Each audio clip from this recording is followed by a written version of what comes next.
Item 3, oath of allegiance or affirmation of a new member. Item 4, confirmation of minutes.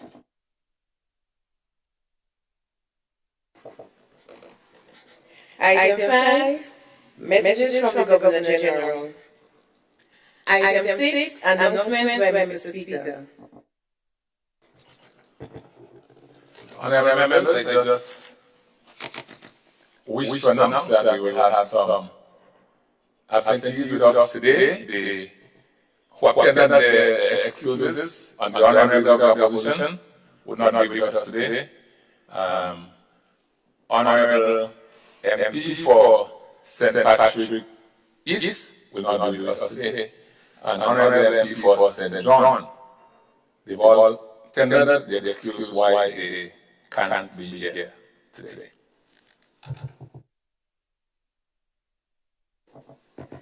Item 7, presentation of petitions. Item 8, presentation of papers and reports from select committees. Item 9, unopposed private business. Item 10, questions.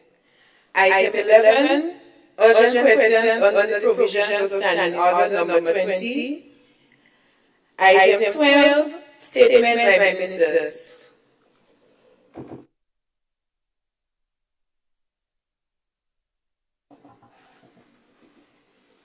Item 13. No, I still like to lead our government business. Thank you, Mr. Speaker. Mr. Speaker, not exactly a matter of questions, but I just want, I believe the Honourable House should please on record the fact that the minutes are going to be referred to another sitting, and it has not been circulated for this present sitting. So I think it's important to know that for the records. Thank you, Honourable. You are correct. The minutes for the previous meeting. Yes, thank you.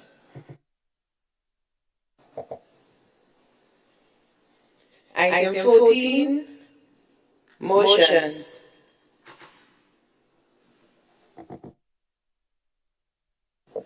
Item 15, bills. You have government business, Honourable. Thank you again, Mr. Speaker. Mr. Speaker, I wish to make an amendment to the proposal for first reading and to request that the first bill that is presented go through all the stages. So in other words, all of the bills that are going to be considered today will go through all of the stages. Thank you, Mr. Speaker. Honourable members, the question is, all bills,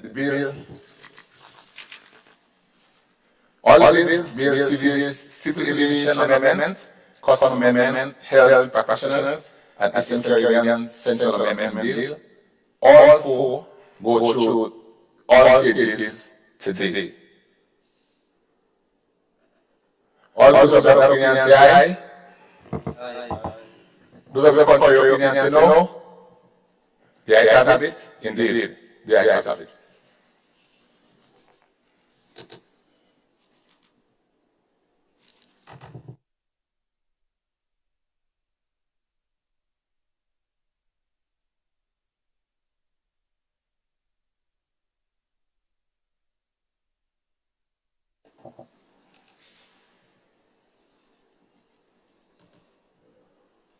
You have government business?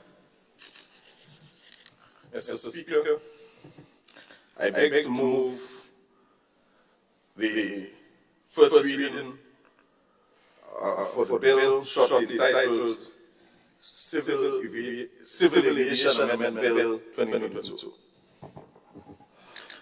A bill to amend the Civil Aviation Act, Chapter 54A, shortly entitled Civil Aviation Amendment Bill 2022.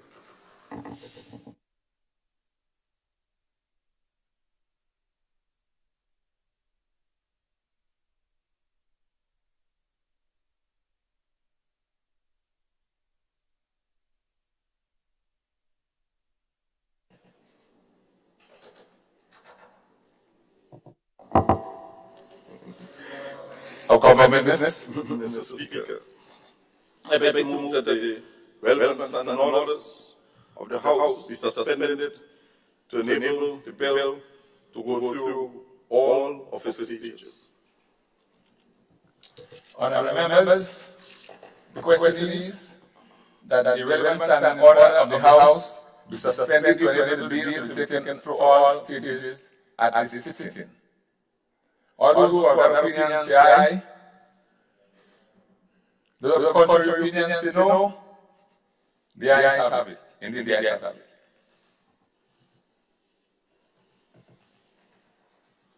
You have government business. Mr. Speaker, I beg that the bill be read the second time. Honourable members, the question is that the bill be read a second time. All those who have opinions say aye. Those who have contrary opinions say no. The ayes have it. You have government business.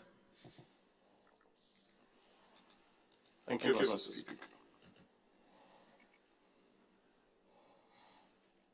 Mr. Speaker, this bill in question we consider it to be an urgent bill, and it deals with the amendment to the substantive Civil Aviation Act.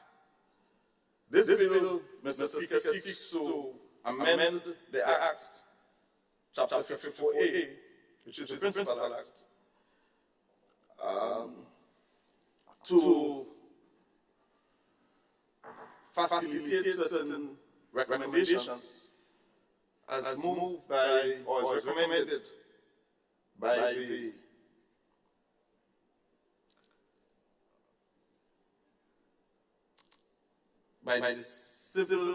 East Caribbean Civil Aviation Authority. Following numerous meetings and engagements conducted by the OECS Secretariat on ECA, the Attorney General and Parliamentary Council of the participating states made certain recommendations.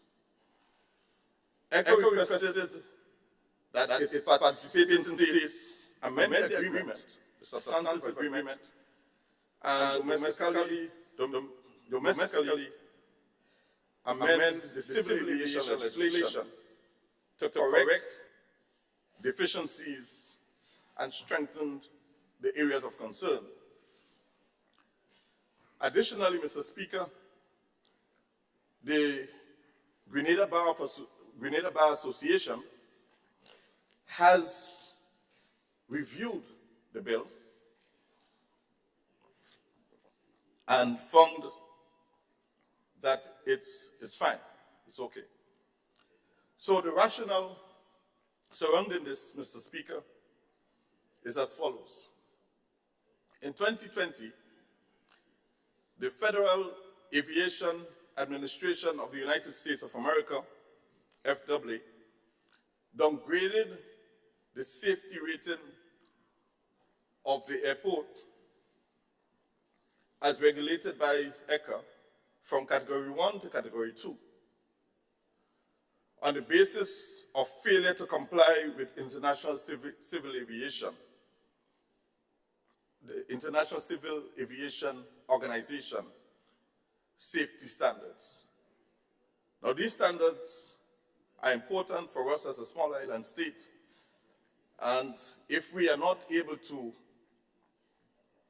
adhere to these standards, of course, we will be downgraded, and that will affect flights into Grenada and our tourism product by extension. Mr. Speaker, it is widely known that the airport is being upgraded, and so it is important that we make these amendments now to meet with the relevant standards to facilitate flights coming into Grenada and to ensure that we are not, I would say, blacklisted, for want of a better expression. Subsequently, Mr. Speaker, ECA reviewed the regulatory framework and requested specified revision of the agreement and the civil aviation legislation in each participating states. And of course, there are 9 participating states.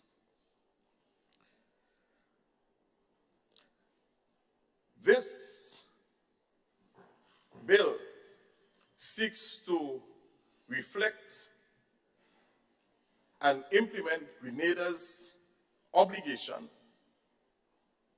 under the agreement to enact legislation to facilitate the functions of ECA for the collective benefit of all participating states of ECA. This bill, Mr. Speaker, forms part of a suite of amending legislations, including the protocol to amend the East Caribbean Civil Aviation Authority Agreement, substantially called the protocol, and 2, the East Caribbean Civil Aviation Authority Agreement, amendment of Schedule Order of 2022. I wish to now draw our attention to some primary features of the bill. The most critical feature of this bill is a revision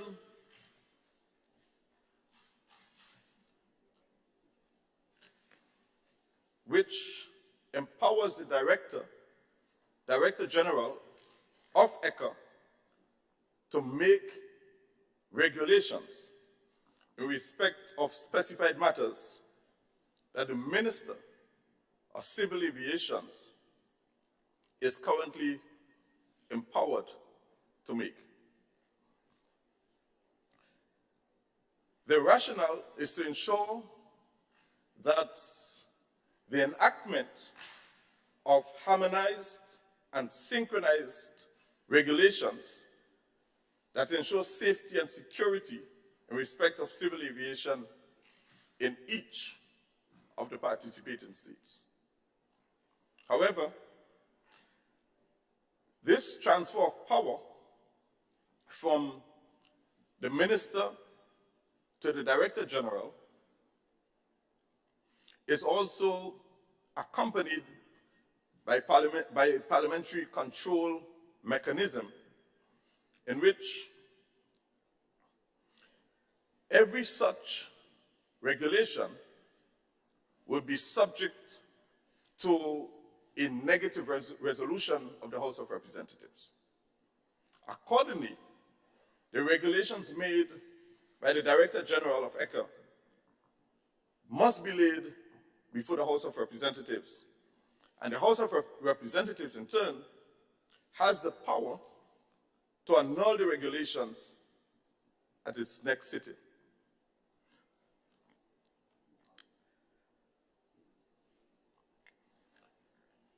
In respect of what has been happening regionally, to date, Mr. Speaker, all of the 9 participating states of ECA, including Grenada, have executed the protocol to amend the agreement to reflect each participating state signaling acceptance of these regulations. And these new measures include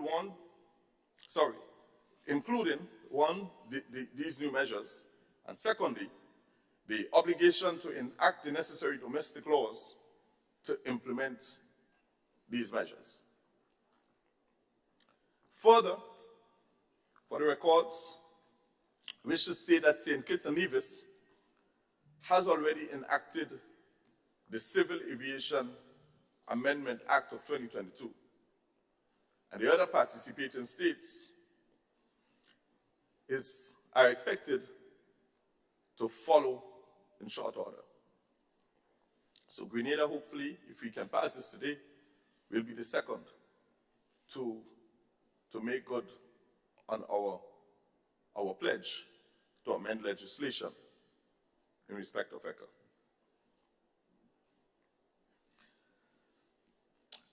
Some particular features of the bill.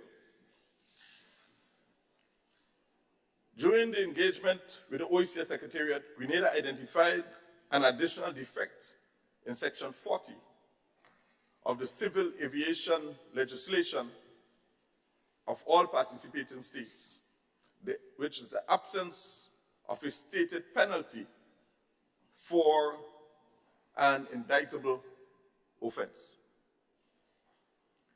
This is critical because numerous offenses under the legislation have been designated as indictable offenses and there is no penalty. Yeah. So, Mr. Speaker, while this defect is common throughout participating states, due to constraints, the model legislation omitted the correction of this defect. However, the OECS Secretariat issued a non-objection to participating states desirous of rectifying this issue. Accordingly, this issue is addressed in Clause 13C of the Civil Aviation Amendment Bill 2022, which seeks to insert new subsections, subsection 6A and 6B, to Section 40 of the Act.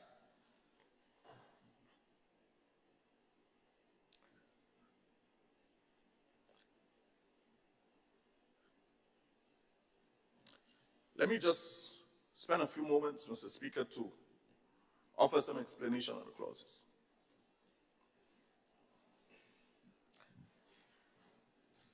This bill contains 21 clauses. Clause 1 provides for the short title. Clause 2 provides for amendment of Section 2 of the Principal Act, the interpretation section, to insert two new definitions of terms: state safety program and unlawful interference. Clause 3 provides for amendment to Section 4 of the Principal Act relating to the functions of the minister, to clarify that the minister's power under Section 4 are limited by substance of Section 10, 11, and 49, as amended by Clause 6, 7, and 49, respectively. Additionally, Mr. Speaker, Clause 3 provides for amendment of Section 4G to expressly empower the minister to cooperate with government officers on matters of health. Clause 4, Mr. Speaker, provides for amendment of Section 6, subsection 1 of the Principal Act relating to aerodromes and airports to expand the expression for the purpose of promoting the safety of air navigation. To read, for the purpose of promoting the safety and security of air navigation. The expression appears in paragraph C and E, and emphasis is being placed on security in relation to safety. Clause 5 provides for amendment to Section 7, 2, Section 7, subsection 2A of the Principal Act, relating to the Minister's order and directions to expand an expression referring to safety to also include security. Clause 6, Mr. Speaker,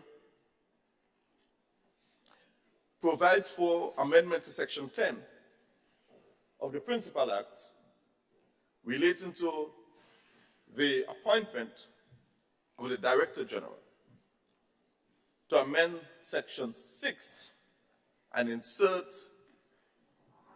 a new subsection 7. The amendment to subsection 6 seeks to do the following. 1, expand an expression referring to safety to include security.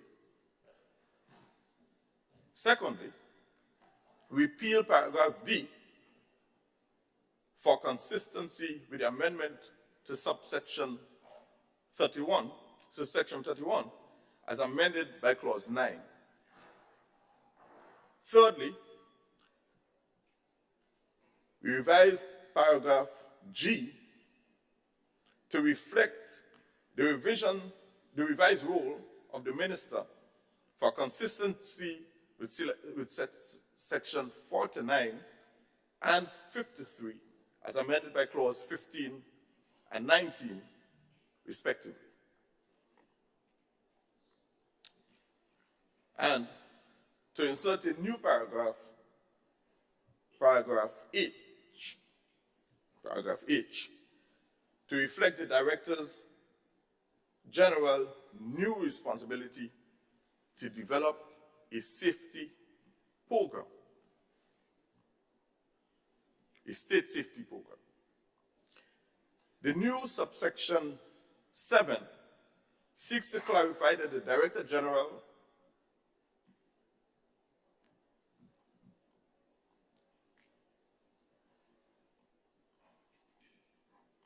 acts independently in respect of the specified functions from paragraph A to paragraph F. Excuse me.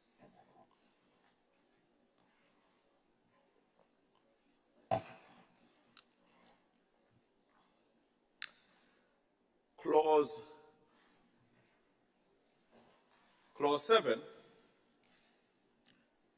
provides for amendment to section 11 of the Principal Act relating to the Director General's power to issue directives, to expand expressions referring to safety to also include security, and to reflect the transfer of specified responsibilities from the Minister to the Director General for consistency with clause 49 and 53 as amended by clause 15 and 19 respectively. Clause 8 provides for amendment to section 13 of the Principal Act relating to the Directors General to delegate functions. The amendment seeks to acknowledge the existence of the Directors General new function under paragraph Roman numeral 9 under section 49 and 53 by virtue of clause 15 and 19 respectively, and to prohibit delegation in respect of these new functions. Clause 9.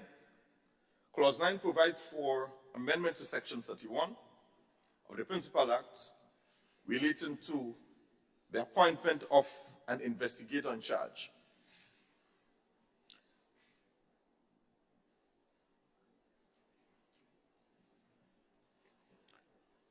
To confer a new power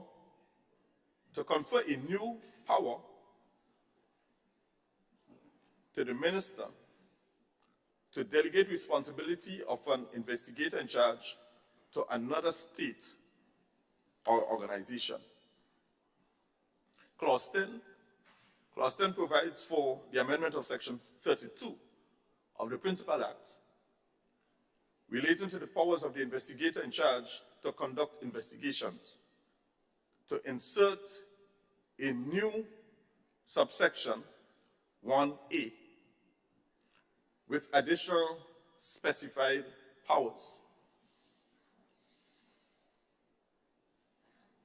Clause 10 includes the correction of citation of Annex 13 of the Chicago Convention for conducting aircraft accident and incident investigation in Section 32, subsection 1. Clause 11, it provides for the amendment of Section 33 of the Principal Act relating to onboard recording and investigations, to rename the section heading and repeal and replace the subsection 1. The new subsection 1 seeks to mandate the confidentiality of specified records relating to aviation occurrences that are under investigations. Clause 13. It provides for the amendment of Section 38(4) of the Principal Act relating to suspension of documents as a sanction for contravention of the Act to reflect the transfer specified functions under Section 49 and 53 from the Minister to the Director General by virtue of Clause 15 and 19, respectively. Just a few more, and I'm done. Clause 13. It provides for the amendment of Section 40, subsection 1 of the Principal Act relating to prohibition and offenses to insert a new offense as paragraph J(a). The new offense is willfully committing or attempting to commit any act of unlawful interference that jeopardizes the safety of civil aviation and would be indictable offense. Would be an indictable offense. Secondly, Clause 13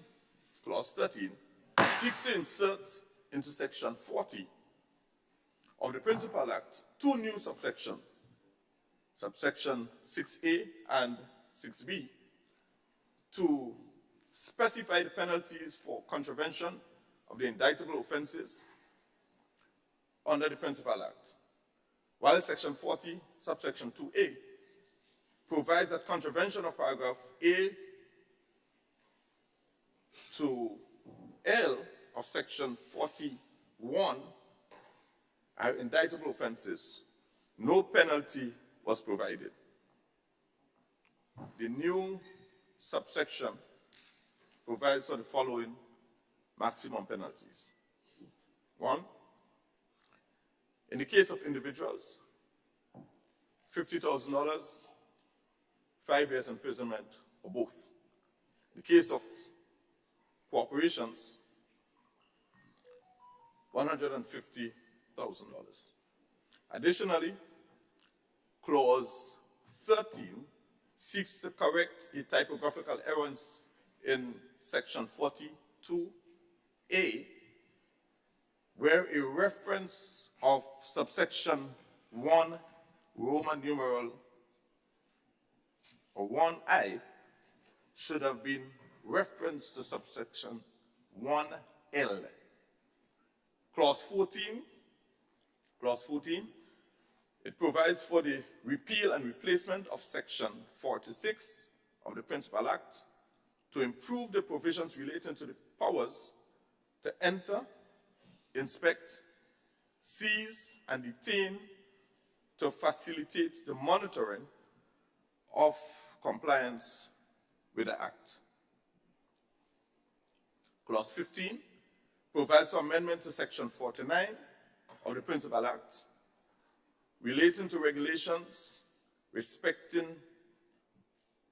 civil aviation to amend subsection 1 to transfer the power to make regulations respecting the categories specified under subsection 2 from the Minister to the Director General, and amend subsection 2 to revise the specified categories to ensure a clear distinction from regulations made under Section 50. Clause 16 provides for amendment to Section 51 of the Principal Act relating to regulations made by the Minister to impose charges to acknowledge the transfer of specified functions from the Minister to the Director General under Section 49 and 53 as amended by Clause 15 and 19, respectively. Clause 17 provides for amendment to Section 51(1) of the Principal Act relating to penalty notice offenses to acknowledge the transfer of specified functions under Section 49 and 53 from the Minister to the Director General by virtue of Clause 15 and 19, respectively.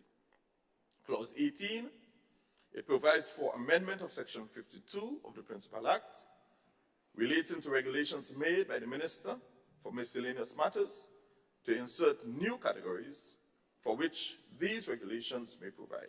The new categories include 1, matters relating to the minimum amount of liability insurance required of owners and operators of aircraft. 2, matters relating to national emergencies.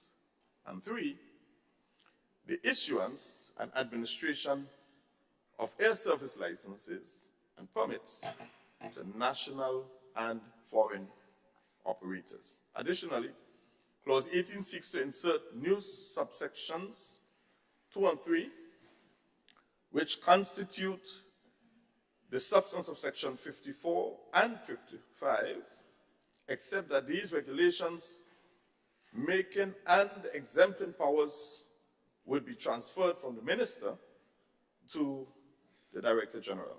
Clause 19, it provides for amendment of Section 53, subsection 1 of the Principal Act, relating to reporting of occurrences and includes a power to make regulations.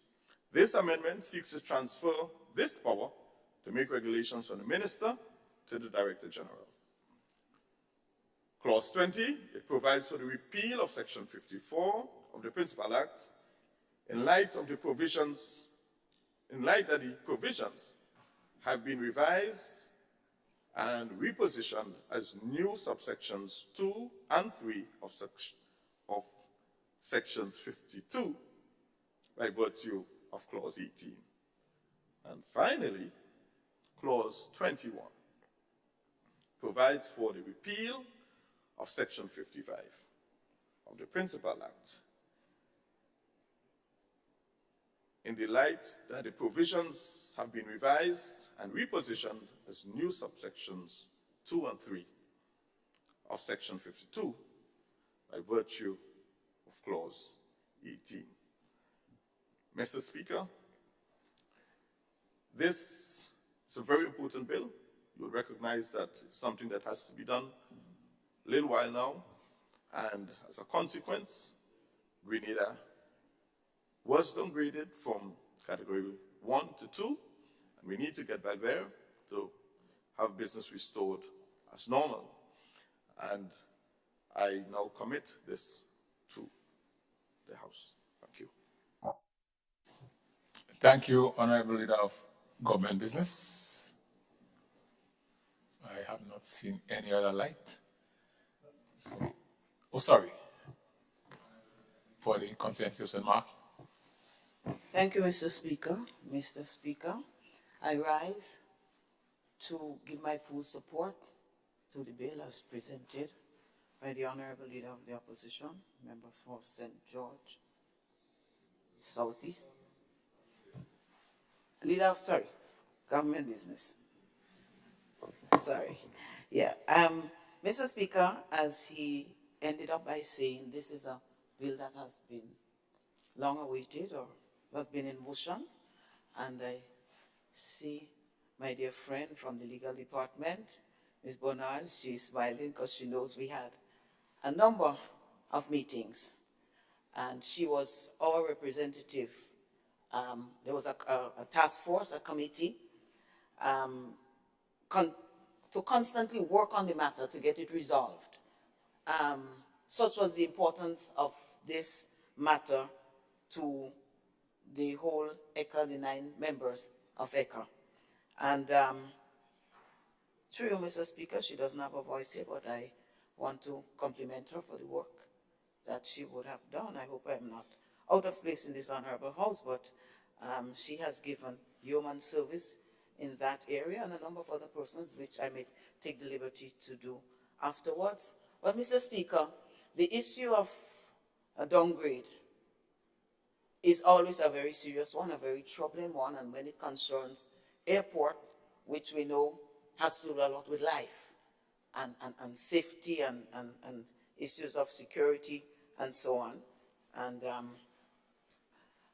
this is something that we took very seriously as a nation, but also the whole ECA, the whole ECA team took it seriously. Now, when you have a Category 1, you take it for granted. If you look around at the whole Caribbean, I can't think off my head, and I was going to do the research last night, I got a little bit distracted, of many countries that have a Category 1. So the ECA may seem like some of the smaller ones, but some of the larger ones that have more civil aviation activities than we do, they are in Category 2. But it is not a pleasure for us to say that they have it, so it's okay. And so we went to work with it, and I want to compliment here ICAO, International Civil Aviation Organization, for coming to our rescue, the Director General. I had the good opportunity to meet with her in Montreal, and it was a lady, Mr. Speaker, I hasten to say. And there she committed to financing the activities that would assist to taking us back to Category 1. And I also want to single out the individual in ICAO who was responsible for the region, Dr. Cintron, who took personal interest in working with the whole region and all of the representatives from various legal departments in the region to help us to get there. And the good thing about all of these institutions, there wasn't a blame game situation and just a mandate to do what you have to do to get back there, but it was a lot of hand-holding and working together with us to take us to the point where we have this legislation. And so it is with great pleasure that I support the passing of this bill. I just want to single out a couple of things, Mr. Speaker, in terms of Clause 4, where it mentioned, where it adds, in terms where it speaks of safety of air navigation, and it seeks to add security to that. I think it needs a little bit of explanation, because I too used to ask myself, what is the difference? Safety and security is probably the same thing, but it is viewed very separately in terms of civil aviation and air navigation. So, for example, in the new project the improvement of the airport, we are going to resurface the whole runway. That is a safety issue, because if the runway is uneven, it could cause accidents of the aircraft trying to land or take off. In the airport, you have the x-rays and so on that people have to pass through, and the workers there would pass certain gadgets and check in certain things to see if you have anything that is prohibited, concealed weapons and all of that. This is the security part of it. So there's a slight difference in terms of who executes what and what is done between the safety and security. So the persons in civil aviation felt that it was necessary. And that is why we come to the second point, where certain powers are transferred from the minister to the Director General of ECA. Because as ministers, past ministers and present ministers, we may know a lot of things, but we are more dealing with oversight and management. We do not necessarily have the technical knowledge. And therefore, perhaps it was just ministers who put that legislation together. And so they completely missed security because, of course, you have safety there, so it's the same thing, but it isn't. And therefore, I think that was one of the stickiest points in our discussion, whether ministers would be willing to relinquish, to let go of the hold in terms of the power to make decisions. One of the most sticking points. But with objective bodies like FAA there and ICAO, it ran smoothly. Maybe not smoothly, but anyway, we finally came to a decision. I of myself I was convinced right from the beginning that if you hire a Director General for the region, somebody with the expertise, you advertise in that regard, and therefore you should have the confidence in him to place. But I expect, as was said by the member for St. George Southeast, I want to get it right,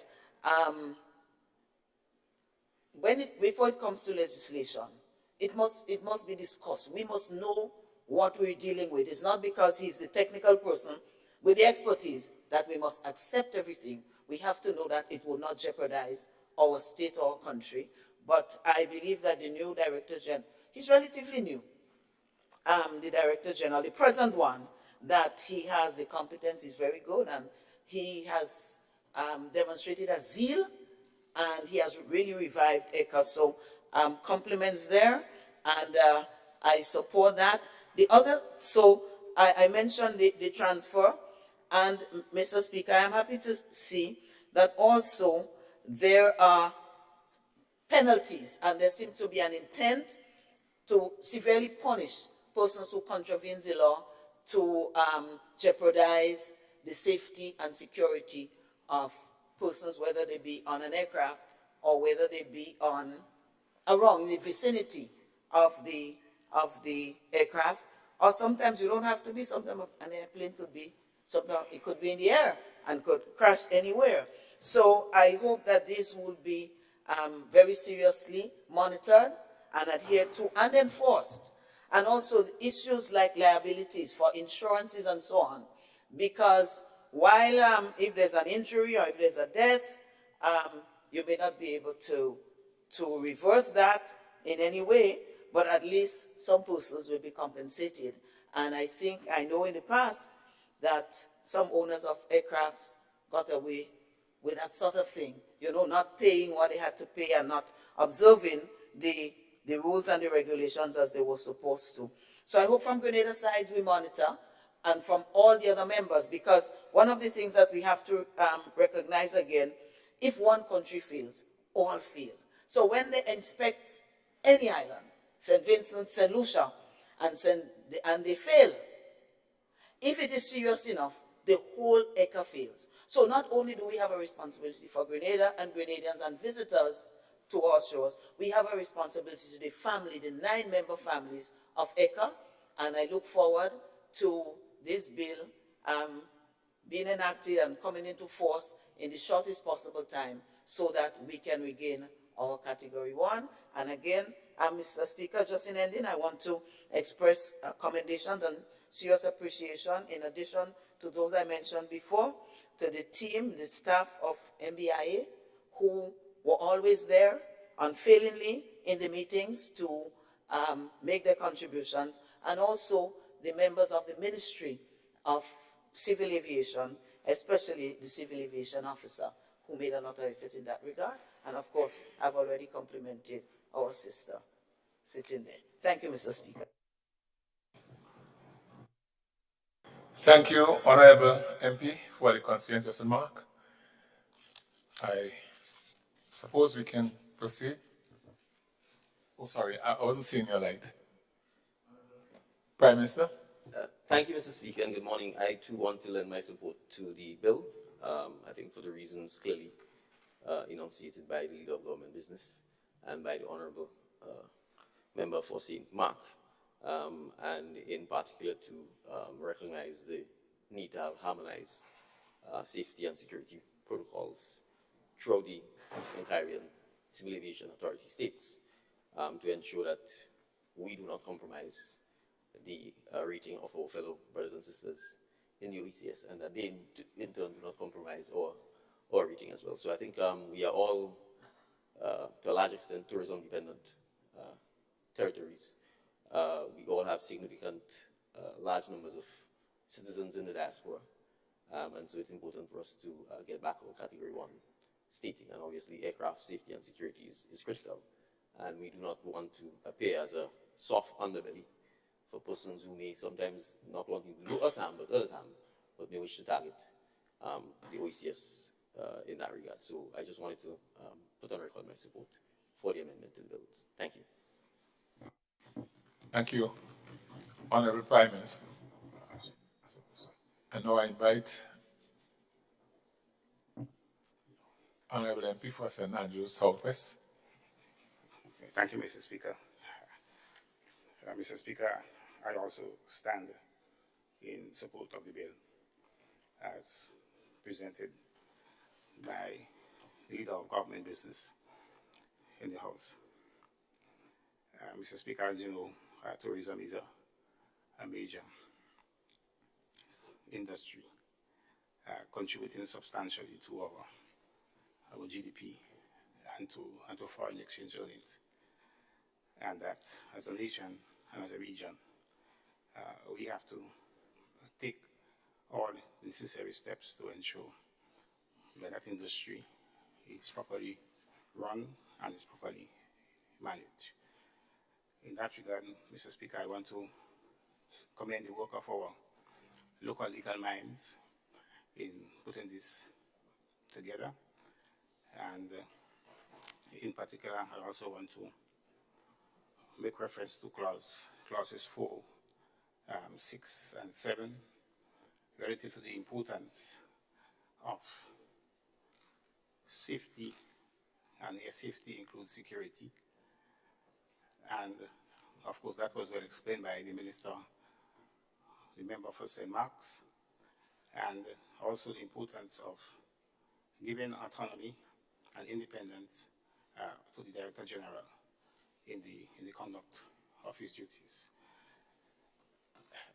Mr. Speaker, I want to indicate that the OECS Ministers of Tourism are going to meet very early in the new year, and I will be happy to report to them that Grenada would have taken necessary steps to have this bill passed. Thank you, Mr. Speaker. Thank you to Honorable MP for St. Andrews Southwest. Honorable members, the question is that the bill be read a second time. All those who are of that opinion, Honorable Leader of Government Business. Thank you, Mr. Speaker. Mr. Speaker, I just rise to offer my appreciation to members of this House, both on the opposition side as well as on the government side, for the support to this very important bill. Thank you. Thank you, Honorable Leader of Government Business. Honorable members, the question is that the bill be read a second time. All those who are of that opinion say aye. Of the contrary opinion, say no. The ayes have it. Indeed, the ayes have it. A bill for an act shortly entitled Civil Aviation Amendment Bill 2022. Honorable Leader of Government Business. Mr. Speaker, I beg to move that the House resolves itself into a committee of the whole House to consider the bill clause by clause, or part by part.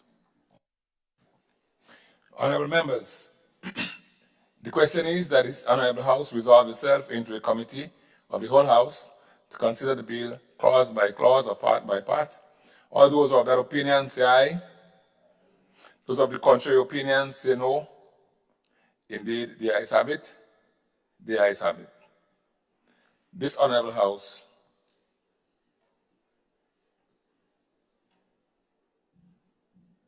is now in committee.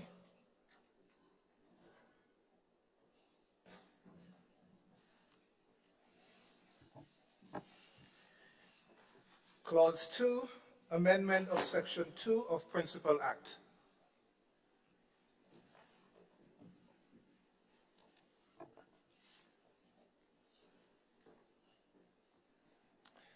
Honorable members, the question is that Clause 2 forms part of the bill.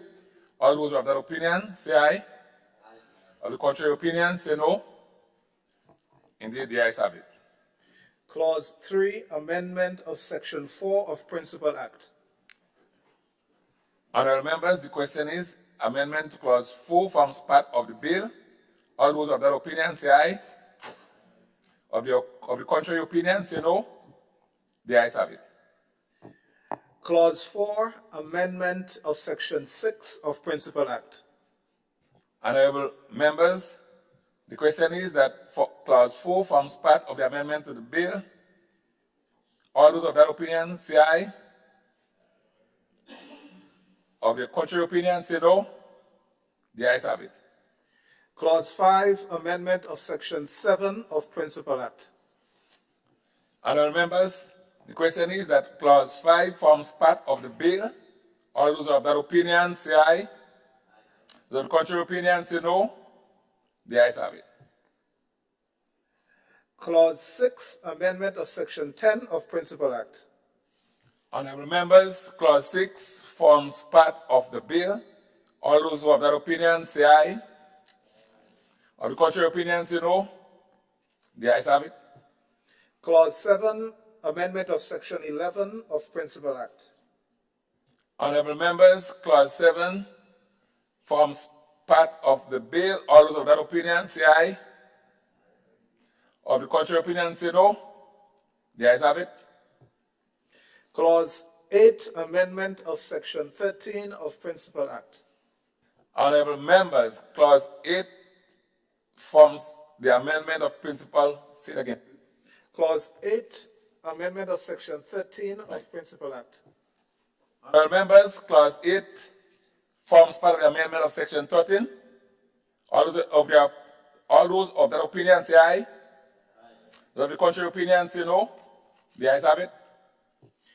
Clause 9, Amendment of Section 31 of Principal Act. Honorable members, Clause 9, amendment of Section 31 forms part of the bill. All those of that opinion say aye. Of the contrary opinion say no. The ayes have it. Clause 10, Amendment of Section 32 of Principal Act. Honorable members, Clause 10, amendment of Section 32 forms part of the bill. All those of that opinion say aye. Of the contrary opinion say no. The ayes have it. Clause 11, Amendment of Section 33 of Principal Act. Honorable members, Clause 11, Amendment to Section 33, forms part of the bill. All those of that opinion say aye. Of the contrary opinion say no. The ayes have it. Clause 12, Amendment of Section 38 of Principal Act. Honorable members, Clause 12, Amendment of Section 38 forms part of the bill. All those of that opinion say aye. Of the contrary opinion say no. The ayes have it. Clause 13, amendment of Section 40 of Principal Act. Honorable members, Clause 13, amendment of Section 40 forms part of the bill. All those of that opinion say aye. Those of the contrary opinion say no. Clause 14, repeal and replacement of Section 46 of Principal Act. Clause 14, repeal and replace. Could it read it again for me, please? Clause 14, repeal and replacement of Section 46 of Principal Act. Honorable members, Clause 14, repeal and replacement of Section 46 forms part of the bill. All those of that opinion say aye. Those of the contrary opinion say no. The ayes have it. Clause 15, amendment of Section 49 of Principal Act. Honorable members, Clause 15, amendment of Section 49 forms part of the bill. All those who have that opinion say aye. Or the contrary opinion say no. The ayes have it. Clause 16, amendment of Section 50 of Principal Act. Honorable members, Clause 16, amendment of Section 50 forms part of the bill. All those who have that opinion say aye. Those of the contrary opinion say no. The ayes have it. Clause 17, amendment of Section 51 of Principal Act. Honorable members, Clause 17, amendment of Section 51 forms part of the bill. All those of that opinion say aye. Those of the contrary opinion say no. The ayes have it. Clause 18, amendment of Section 52 of Principal Act. Honorable members, Clause 18, amendment of Section 52 forms part of the bill. All those who have that opinion say aye. Of the contrary opinion say no. The ayes have it. Clause 19, amendment of Section 53 of Principal Act. Honorable members, Clause 19, amendment of Section 53 forms part of the bill. All those of that opinion say aye. Those of the contrary opinion say no. Indeed, the ayes have it.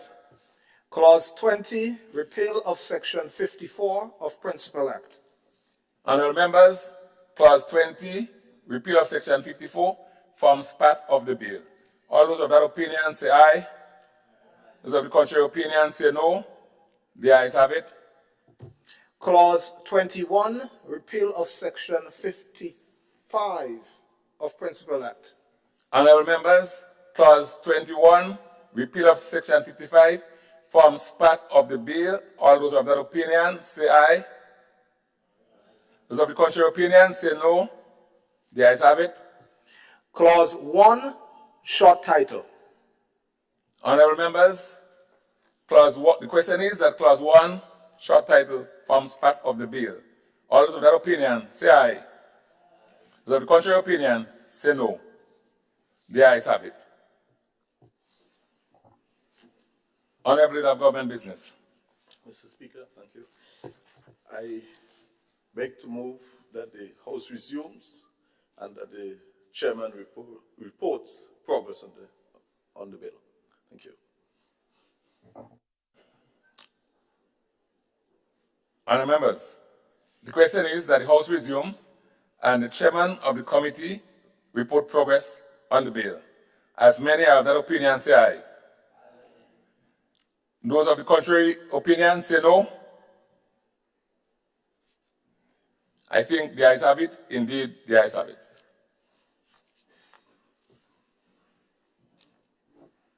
This Honorable House now resumes.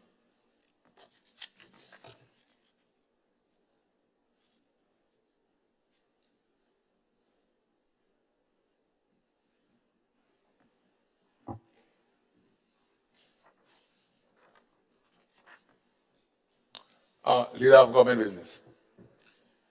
Thank you, Mr. Speaker. Mr. Speaker, I beg to move that the Chairman's report be adopted.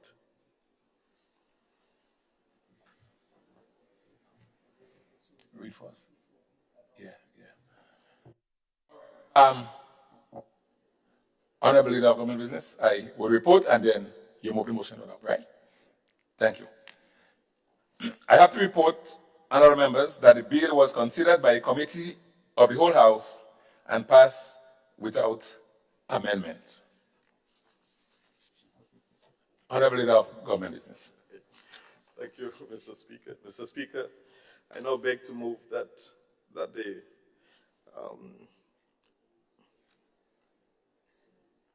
the chairman's report be adopted. Thank you. Honorable members, the question is that the chairman's report be adopted. As many as of that opinion say aye. Of the contrary opinion say no. I think the ayes have it. Indeed, the ayes have it. Honorable Leader of Government Business.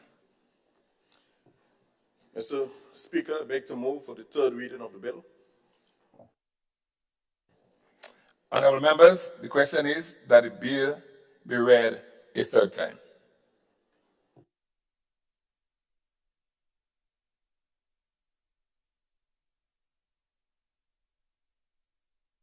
Honorable members, the question is that the bill be read a third time and pass. As many as have that opinion, say aye. Of the contrary opinion, say no. Indeed, the ayes have it. The ayes have it. A bill for an act shortly entitled Civil Aviation Amendment Bill 2022.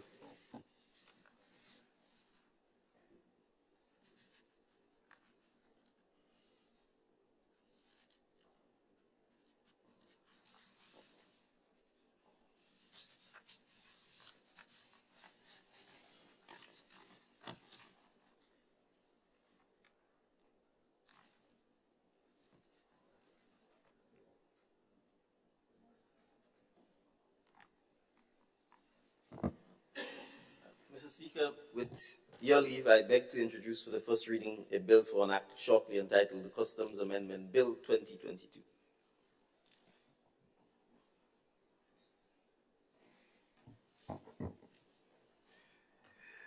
A bill to amend the Customs Act Number 9 of 2015, shortly entitled Customs Amendment Bill 2022. Mr. Speaker, I beg to move that the relevant standing order of the House be suspended, to enable the bill to be taken through all its stages at this sitting of the House. Honorable members, the question is that the relevant standing orders of the House be suspended to enable the bill to be taken through all stages at this sitting. All those who have that opinion say aye. Aye. Those of the contrary opinion say no. I think the ayes have it. Mr. Speaker, I beg to move the second reading of the bill. Honorable members, the question is that the bill be read a second time.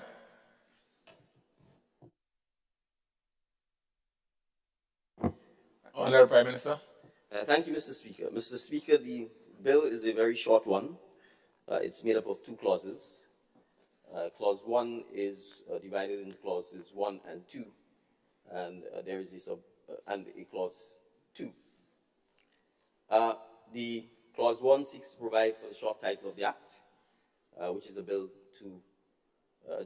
which addresses the commencement date, and subclause 2 seeks to provide for a retroactive date of 30th September 2022.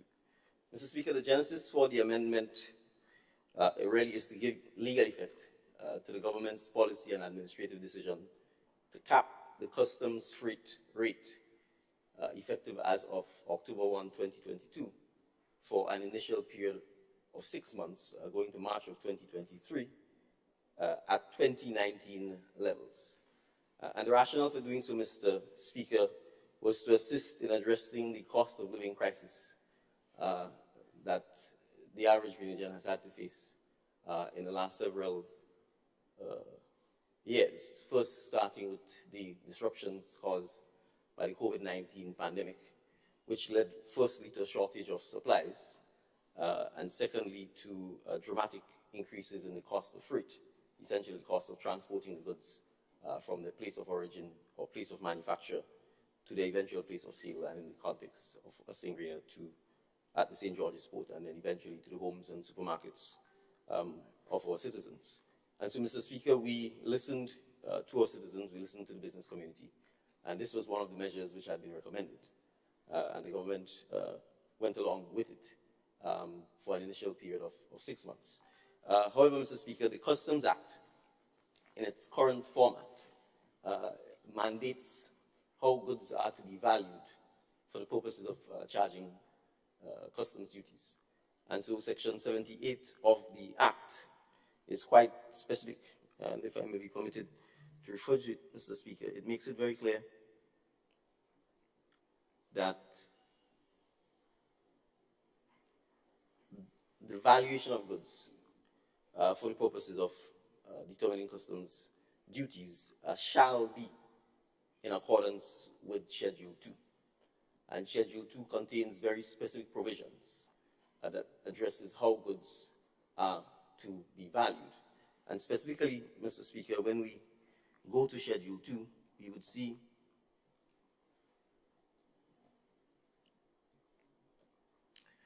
that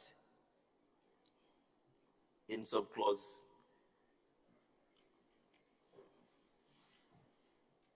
8, subclause 1, subparagraph E, that one of the factors that is taken into account in determining the value of goods is the aggregate of the following costs and charges. Subclause 1, the cost of transport of the imported goods to the port or place of importation. Subclause 2, loading and handling charges associated with the transport of imported goods to the port or place of importation. And subclause 3, the cost of insurance. And so, Mr. Speaker, obviously, those are speaking to the actual costs incurred in transporting the goods, the loading and handling, and the insurance at the time.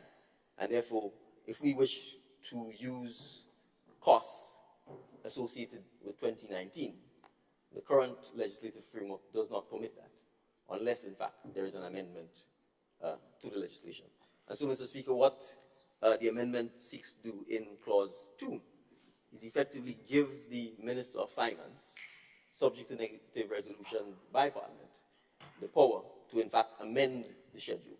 Because as it stands now, there is no power to amend the schedule, and therefore the Customs Authority could only, in fact, value goods and therefore charge customs duties strictly in accordance with the existing schedule.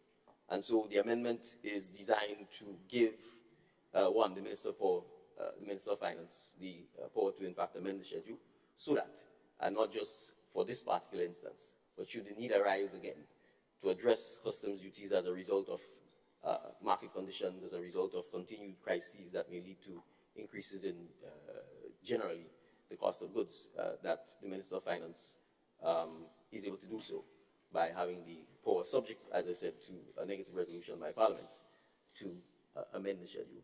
So in a nutshell, this is what it seeks to do, and obviously the Customs Authority has already initiated the charging of the freight in accordance with 2019 levels as of October 1, and hence the need for the retroactive application of the amendment. Thank you, Mr. Speaker. Thank you, Honorable Prime Minister.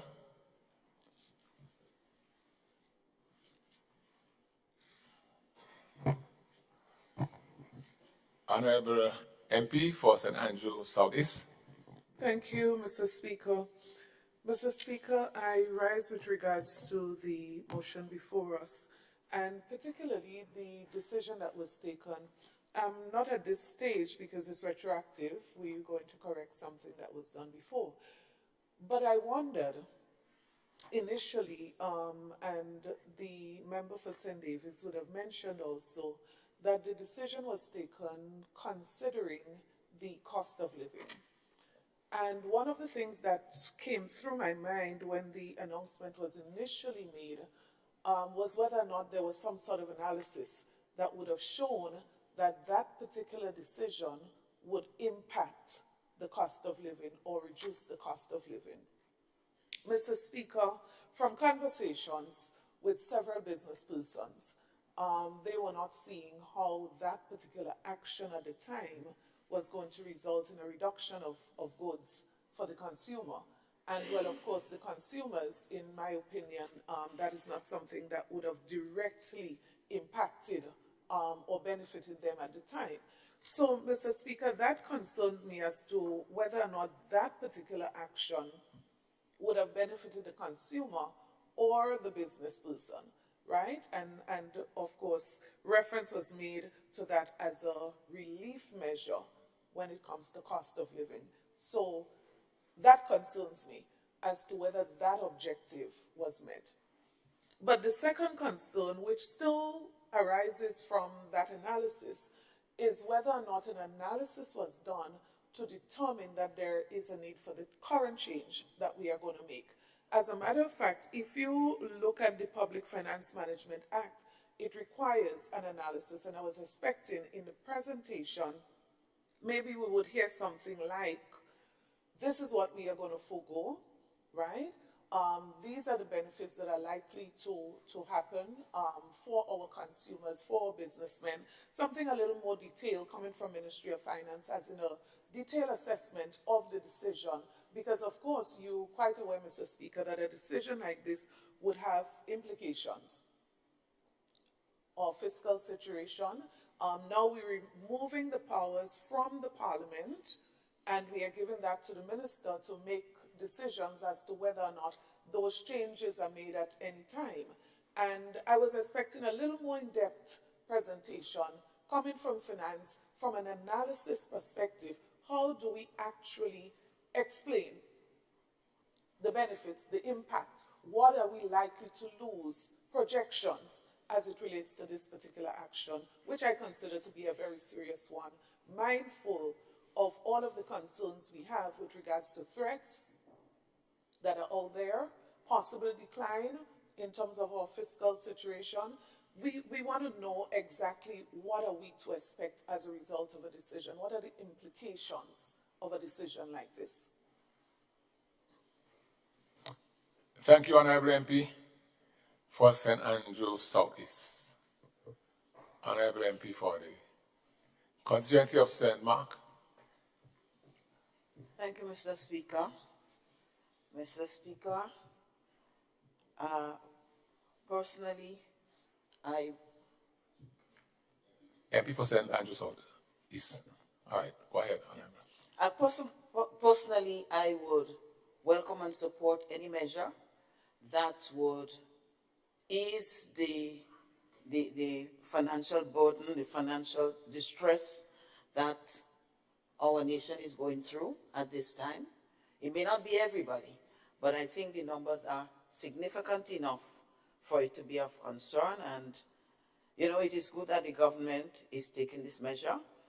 However, my concern is similar to the concern expressed, I remember, just before me, in terms of, and also, I'll just say the additional part, in addition to what was said, in the interest of time. How does one measure the impact? How do you see the impact? Because I go to the grocery every now and then, and a number of other persons will go much more frequently than I do and buy a wider variety of things in the grocery than I do. However, I have not heard anything about the lessening of the cost of living of items and an improvement in the situation. So while I welcome the move, I still have concerns, and I question whether there are persons like, they used to be called price control officers, who are energetically going out there to ensure that whatever measures the government has taken or has mandated be implemented, if they are really being implemented. So yes, I respect the business sector, and I know they too would have had their difficulties. But if government is making it easier for you and lessening what you have to pay, then it must trickle down to the man on the street. I don't want to say the poor, because some people don't like to hear that word, but it must trickle down to the man on the street and everybody who goes there, because we are all impacted. And so I want to urge that some measures be sought to ensure that this actually happens. And secondly, Mr. Speaker, Since this has been implemented some months ago, it also brings to our attention, and it should bring to our attention, that this step would have been taken without the necessary parliamentary approval. This is not the first time it has happened. It probably would have happened in our time. It would have happened in other governments, because sometimes there's need to deal with matters urgently. So I am not mentioning this to condemn, but I'm just begging my honorable colleague members and in this honorable house that we should see this happening less and less in the honorable house, and perhaps we should ensure that the persons who are responsible, who can advise on it, because I'm well aware that it's a new government, so it is just to us that going forward, we try to ensure that we come to this honorable house for the approval before the steps are taken to implement whatever is done. So I look forward to seeing the impact for our people. It will be very good, and it would probably make the Christmas bright if they would really see a decrease in the cost of living. I thank you, Mr. Speaker. Thank you, Honourable MP, for the conscience of St. Mark. Honourable Prime Minister. Yes, thank you, Mr. Speaker. Mr. Speaker, the comments raised both by the Honourable MP for St. Mark and the Honourable MP for St. Andrew South East are noted and are valid, and so I want to perhaps just provide some further details on it. Mr. Speaker, first in relation to the fact that obviously it's coming retroactively, I think given the fact that we formed the government in June and the decision was taken to implement this in October, Mr. Speaker would have spoken to the limited time that we would have had to be in a position to in fact have the legislation addressed prior to the administrative effecting of the policy. And so I certainly agree with the MP for St. Mark that as we go forward, we do not anticipate that we would be bringing legislation to Parliament that has a retroactive effect unless there is some emergency situation that requires us to take action prior to getting the legislative approval. So to that extent, I agree with that for future purposes, we should see less of this. Second, Mr. Speaker, yes, extensive analysis was done as to whether or not, in fact, we should proceed with this measure. And let me say this, Mr. Speaker, oftentimes you can never please people. The issue of escalating freight costs was an issue widely discussed, not just by business people, I think but by the society as a whole, and as to whether it would be one of the possible measures that ought to be taken to, and I'm saying one-off, Mr. Speaker, because no single measure, short of the government literally giving up all of its revenue at the port, is going to address satisfactorily the cost of living. This is really attempts, all of the measures cumulatively, attempts to cushion the cost of living measures that affect citizens. And yes, in this particular case, it is dependent on the business community who are being charged less customs duties at the port, passing that on to consumers. And that is one of the things we've stressed. And I can certainly say, Mr. Speaker, that the Chamber of Commerce itself, and I recall at the Chamber of Commerce, one of the members openly calling for this measure to be implemented. And surprisingly, Mr. Speaker, after he called for it to be implemented and it was implemented, I heard him then saying he doesn't think it's going to work. So it's not surprising sometimes that people tell you one thing, you implement the policy, and then later on they have a different view. And they're entitled to do so because in retrospect you may change your mind. The evidence may prove otherwise. But extensive analysis was done. And to answer some of the specific questions, the projected revenue loss for the state, Mr. Speaker, over the 6-month period is approximately $4 million. Now that is projected. Obviously, we would measure, and we would be in a position to get from the Ministry of Finance, certainly by February, whether or not that projected revenue loss was measured up or not, and certainly we'd be happy to report back to to Parliament on it. And I'll just break down, Mr. Speaker, where the bulk of the loss is projected to come from. And it's the continent of Asia. And obviously Asia includes China. And China still is, to a large extent, the manufacturing capital of the world. And so the projected revenue loss from that region by having 2019 freight rates is projected to be $3.2 million. And I'll just give us an example, Mr. Speaker, of how much the freight rates went up by. So on average, in 2019, the freight rate per average unit from Asia was 79 cents. By 2022, it had moved to $2.20. So we're talking here in excess of almost 300%, right?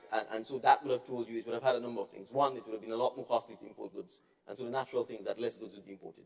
And if less goods are going to be imported, then it basically means the cost of the goods, because there's demand and less supply, will also go up. And so there's no, at least, as I'm saying, that's the analysis. We will see in February, when the data is collected, when the empirical analysis based on the data is done, as to how effective the measure has been. And that is why, Mr. Speaker, it would have been done on a 6-month basis, because we recognize in these circumstances, these are intended to be short-term measures that we monitor to see if there's an easing. So this amendment, Mr. Speaker, obviously speaks specifically to this particular issue. But I think it's important for the nation to know, and for my colleagues, for example, on the other side to appreciate, that there are a host of other measures, some of which have been carried on by governments for years, which are aimed at easing the cost of living burden. And I point to one, which both administrations have kept going for a very long time, which is the subsidizing of cooking gas. The 20-pound cylinder is still $40. The actual cost is $70. So it's almost been subsidized by 100%. A $10 difference, effectively. And that has been ongoing for a number of years, and it costs the government, at this point, I think we somewhere in the region of $7 or $8 million that the government has to pay to keep the cooking gas price, at least the 20-pound cylinder at that price. And you can compare that with the 100-pound cylinder, which has not been subsidized, Mr. Speaker, and I think some members of the cabinet have raised that, in effect, you're punishing anybody who buys a 100-pound cylinder simply because they're making an attempt to perhaps not suffer the inconvenience of having to replace the gas on a monthly basis. But the average 100-pound cylinder is somewhere close to almost $300, if not more than $300 now, and it has moved dramatically. And so that's evidence of the kind of increasing costs that we've had to face. So it's not, by any stretch of the imagination, a difficult time in terms of maneuvering, particularly when it comes to things like energy prices and cooking gas. And so, Mr. Speaker, we are obviously doing, some of it is tinkering, there's no doubt. You have to try a measure, monitor it, see whether it works or not. If it doesn't work, we have to be prepared to come back to the nation, come back to this House to say it's not working, and therefore we look at alternative measures. So I thought I should indicate that I agree that the comments made were valid. Perhaps in the interest of time, I was trying to be brief, but I certainly take the point made, particularly by the MP for St. Andrew Southeast, that that information, obviously, supplying that information will have been necessary. And I'm happy to circulate the analysis through the clerk, Mr. Speaker, so at least we can see what the analysis shows in terms of the regions that had the significant increases in fruit. But certainly, Asia was the biggest culprit. Oceania, perhaps the next biggest. It went from $1.42 to $2.08. The only region which had a decline was Africa, which went from $5.05 to $3.74. But in terms of what we import, obviously, since the freight rate from Africa in 2022 was cheaper than in 2019, there was no need to make the adjustment. So it really for those areas of the world, the geographic areas of the world, where the freight rates had really gone up tremendously. So, Mr. Speaker, I expect we will be monitoring to see whether this has been impactful enough to continue or not come the end of February. So, thank you.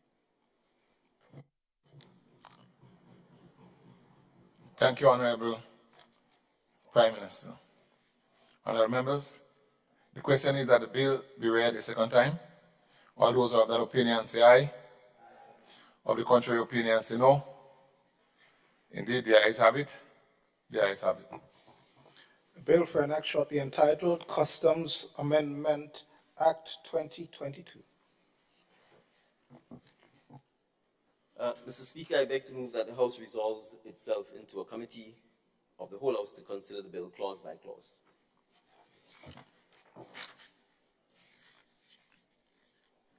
Honourable members, the question is that the House resolve itself into a committee of the whole House to consider the bill clause by clause or part by part. All those who have that opinion say aye. Those of the contrary opinion say no. Indeed, the ayes have it. The ayes have it.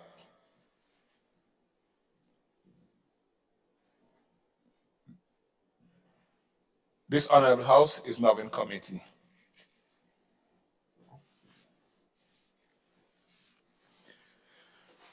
Clause 2, amendment of Section 78 of Principal Act.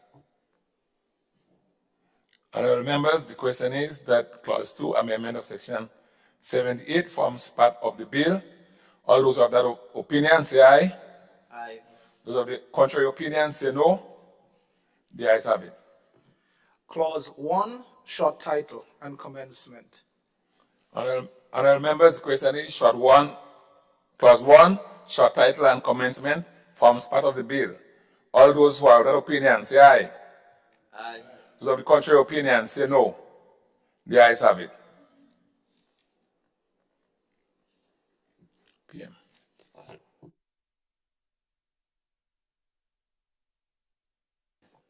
Honorable PM. Chairman, I beg to move that the House resumes and that the chairman of the committee reports progress on the bill. Honorable members, the question is that the House resumes and the chairman of the committee reports progress on the bill. As many as of that opinion say aye. Of the contrary opinion say no. Indeed, the ayes have it.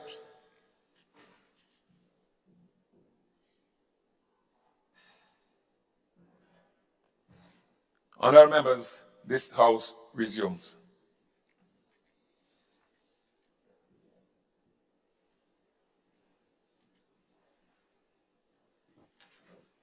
Chairman, I beg that the chairman report on the outcome of the committee.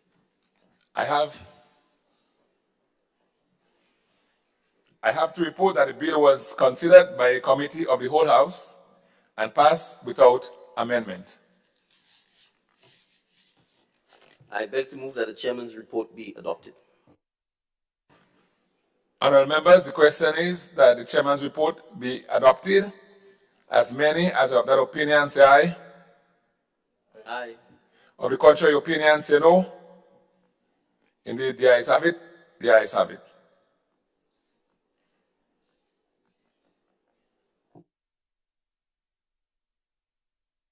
Honorable Prime Minister. Mr. Speaker, I beg to move the third reading of the bill. Honorable members, the question is that the bill be read a third time.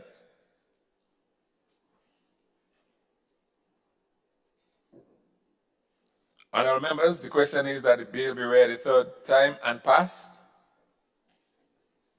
As many as of that opinion say aye. Aye. Of the contrary opinion say no.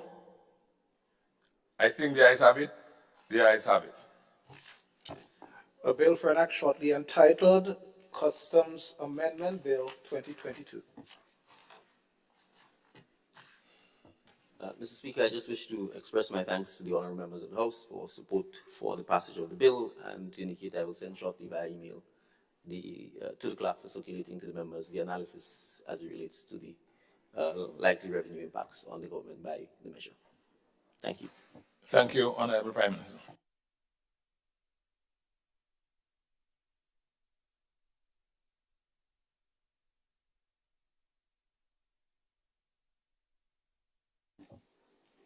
Honorable Leader of Government Business.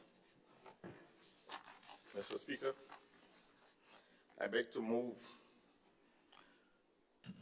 for the introduction of first reading for bill shortly entitled Health Practitioner Amendment Bill 2022.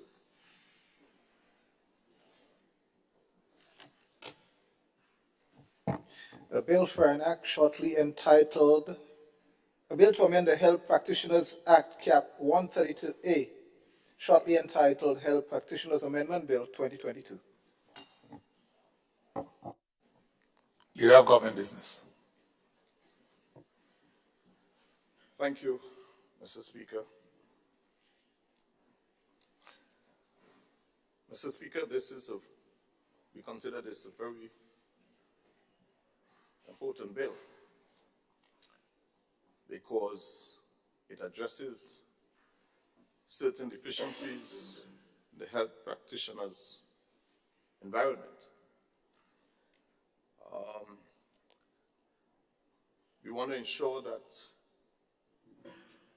the allied practitioners are properly and duly registered, licensed, and practice in accordance with proper codes of conduct and in compliance with the regulations. This bill, therefore, seeks to amend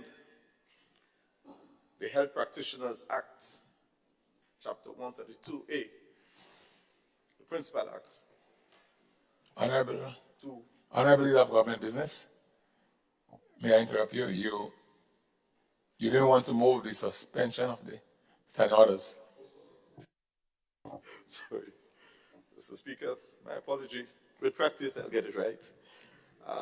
So I move, Mr. Speaker, the suspension of the standing orders so that the bill can be taken through all of its stages. Thank you. Honorable members, the question is that the relevant standing orders of the House be suspended to enable the bill to be taken through all stages at this sitting. All those who are of that opinion, say aye. Of the contrary opinion, say no. The ayes have it. Leader of Government Business. Thank you, Mr. Speaker. So I get a second bite of the cherry, Mr. Speaker. So, Mr. Speaker, I beg to now move the second reading of the bill. Honorable members, the question is that the bill be read a second time. Thank you, Mr. Speaker. So, Mr. Speaker, this bill seeks to amend the Health Practitioners Act, Chapter 132A, to effect a minor amendment to close a gap that is currently existing in Section 84 of the Principal Act. The bill, Mr. Speaker, contains two clauses with one operative clause. Clause 2, Mr. Speaker, seeks to amend Section 84.3 in paragraph A and B to the Principal Act to insert the words summary before the word conviction to specify that the offenses created are summary offenses. Section 84 therefore creates the requirement for all allied health practitioners to be registered and licensed by the Allied Health Practitioners Council. Allied health practitioners are healthcare professionals who fall outside of the bracket of medical doctors, dentists, pharmacists, and nurses. The Principal Act includes a schedule specifying the qualifying professionals, including chiropractors, opticians, herbalists, nutritionists, and dental hygienists. Section 84(3) creates the following three offenses. A, paragraph A addresses failure to be registered only, and the maximum penalty is a fine of $100,000 or 3 years in prison. B, paragraph B addresses failure to be licensed and registered. The maximum penalty is a fine of $250,000, 5 years imprisonment. And C addresses failure to be licensed only. The maximum penalty is $50,000. In the Principal Act, while the paragraph C specifies that its offenses is summary offense, paragraph A and B are silent on that issue. Accordingly, the amendment seeks to specify that when a person contravenes paragraph A or paragraph B, that person is liable to prosecution and conviction before the magistrate court. Right. So clause 1, that clause seeks to provide for the short title for which this is a bill. So that's it. So basically this is just bringing all of the allied practitioners under this act and providing for penalties if people fail to register and get licensed under the act. Thank you. Thank you, Honorable Leader of Government Business.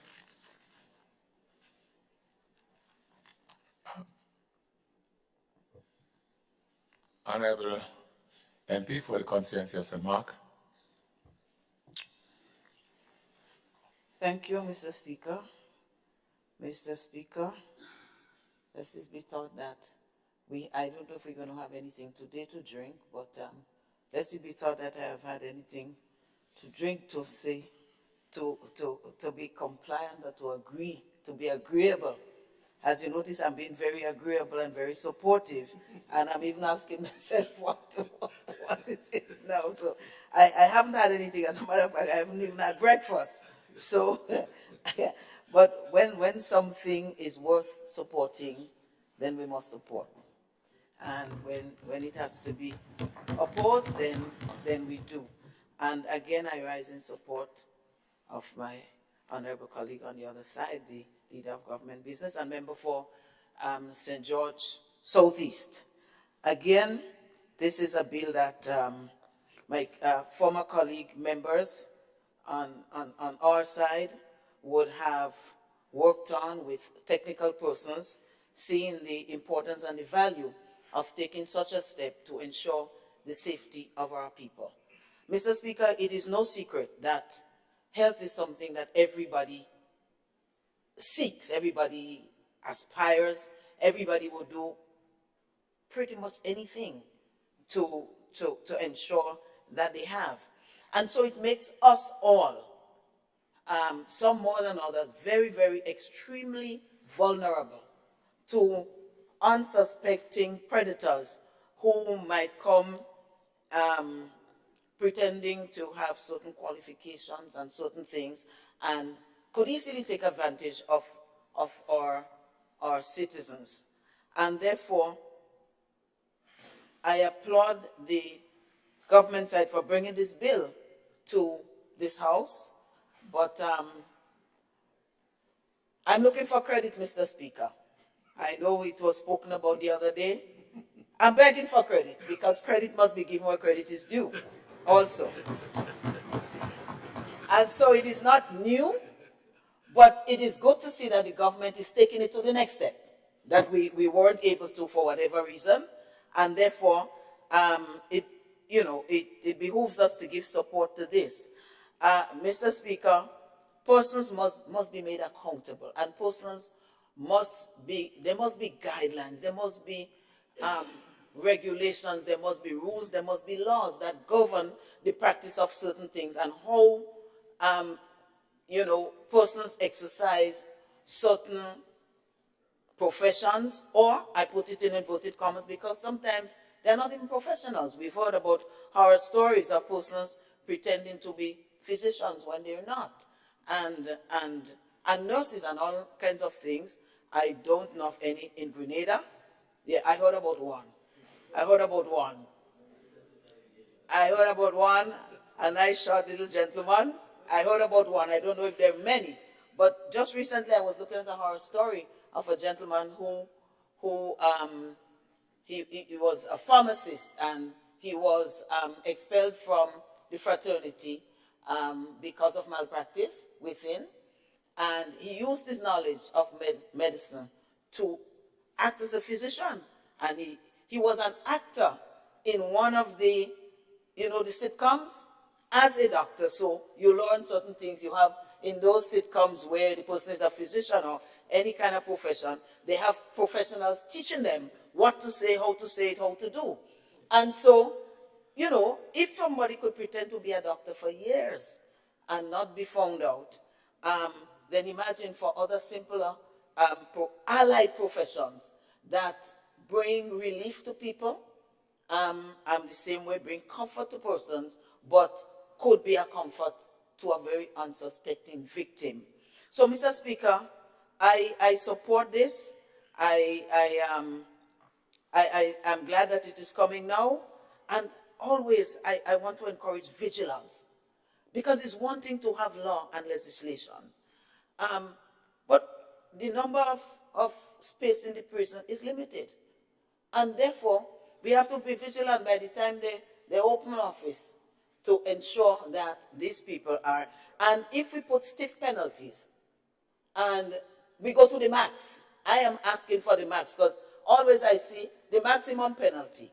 But sometimes you see some penalties that are minimal. They almost, how shall I say, like there's no consequence to what they have done. It's a slap on the wrist, in other words. And so we must not attempt to influence the judiciary. There's always a difference between the two. But I appeal to those who are going to be responsible for monitoring, those who are going to be responsible for putting judgment, that the judgment be so that it is prohibitive for persons to want to try it. Because you slap me on the wrist, I pay that because of the monies I would have earned unjustifiably so from persons, and then you go ahead and you do it, maybe in the same country, or maybe in another country, who knows, to some unsuspecting person. So, Mr. Speaker, I really want to support this bill, and again, I want to encourage vigilance in our communities and not just accept persons. And to say, through you, Mr. Speaker, to our people, oftentimes we take the person who just come from away. That man come from this big country, so he good. But the bigger the country they come from, the easier it is for them to be scoundrels too. So, Mr. Speaker, I support this bill wholeheartedly. Thank you. Thank you, Honorable MP for constituency of St. Mark. Honorable MP for Town of St. George. Thank you, Mr. Speaker. Mr. Speaker, I'll be very, very brief. I think, first of all, let me say good morning to everybody. I rise in support of the bill myself, but just to add that public education is something that be needed because, as my colleague stated, people are desperately in need of health. Healthcare is generally very expensive, some healthcare. So people tend to want to believe the practitioner or the so-called practitioner. So while we can have a law that deals with them when they are caught, I think there needs to be some public education, maybe by the medical fraternity itself, as to how they can identify persons who come, who practice or attempt to practice without the necessary qualifications. Because I have known people, and there still are some people, who act in a way to prescribe things to people in the communities. Now, you know, the communities will go for it and say, John, Jane, you know, check that man has helped you, but it really leads to devastating consequences sometimes, and people don't even realize the consequences that it has led to. So I want to urge the medical fraternity itself, and through the Minister of Health, who is in the upper house, that they must be encouraged to give public education to our people about this. I mean, just as I noticed recently, there's been some actions with our profession, Your Honor. So some very public indications of how, because all of us get tarnished with that name. I mean, all lawyers are this, but the truth and in fact, the only ones who make the news are sometimes the ones who are not in good practice. So I say we as attorneys have to educate people on that, and the Bar Association has to do that. I think similarly, the Medical Association, in conjunction with the government, should educate people as to how to avoid us reaching a stage where some people die before you figure out that there is a problem with certain so-called practitioners. But as my colleague said, I rise in support of the bill. That I think is an excellent step in the direction of ensuring good health. I know the members on the other side spoke about good health, hospitals, all of that is important, but I think this adds to that, that move forward through our history to get better health care to our people. Thank you, Mr. Speaker. Thank you, Honorable MP for the town of St. George. Honorable Prime Minister. Mr. Speaker, I too want to endorse the sentiments made by both members of the opposition as well as the Leader of Government Business. And I remarked to the Leader of Government Business so that we don't have to have the request for credit again this morning, that say for the Customs Amendment Bill, we should make it known that all of the legislation that has been brought this morning was in fact to a large extent worked on and virtually completed, perhaps say for minor issues, so that we are in a position to take it to the House to have it completed. So in a sense, we just finishing the final leg of the relay, started by my distinguished colleagues on the opposition. So I wanted to make that clear. So it should be, in this case, blanket credit. But I also want to say, Mr. Speaker, that the point about education is important, not just in terms of the public, but also in terms of the practitioners themselves. So I know the Minister of Health and the Ministry of Health, and I'm sure when the bill gets to the Senate, will address this, because one of the things that has to happen, I think, Mr. Speaker, is the fact that because I think licensing and registration and regulating has not always been a strong point for professionals in general. And in this case, with the allied health professionals, there are so many of them. And I kind of just wanted to highlight, the massive list. Medical social worker, for example, you have to be registered. And so you see people may unwittingly get caught up. And that's why the education is important, because obviously the Ministry of Health and the various councils, the Medical and Dental Council, the other councils that are responsible for registering, the Pharmacist Council, etc., Mr. Speaker, we intend to give these various bodies the necessary resources and to make sure that they can, in fact, police and monitor and educate to make sure that persons don't get caught, both from the point of view of the practitioners themselves, to make sure that they understand their obligations, they understand what is required of them, they understand they need to be constantly educating and improving themselves. They need to be current to continue with further education and further updates in terms of making sure they're current with whatever licensing or regulation requirements they need to make, as well as ensuring that the public is aware of who are the persons who are licensed. Because I think that is important as well. We have to ensure that the public knows who are the persons who have met the requirements who are licensed. So whether it's at revenue offices, medical stations, and other places where people can get that information online, that these are the licensed persons, these are the ones that are authorized to do the things they claim they're doing. Because if we don't, we will end up in a situation where the kind of grapevine, this person is this person is that, continues. So I think it's important.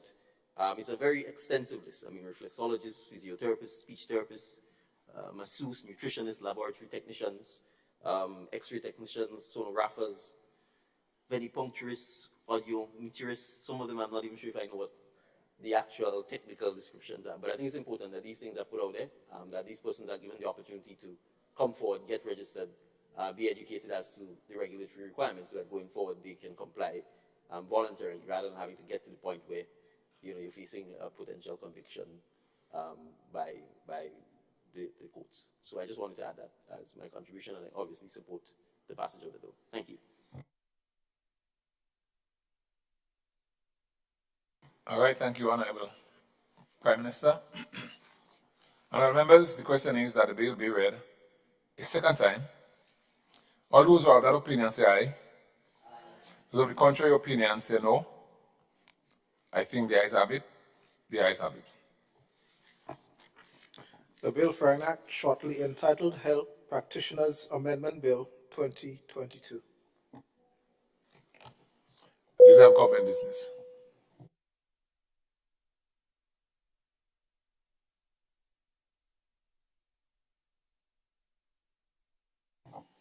Thanks. So, Speaker, I beg to move that the House resolves itself into a committee of the whole House to consider the bill clause by clause. Thank you. Honourable members, the question is that this Honourable House resolves itself into a committee of the whole House to consider the bill clause by clause or part by part. All those who are of that opinion say aye. Those of the contrary opinion say no. The ayes have it. Indeed, the ayes have it.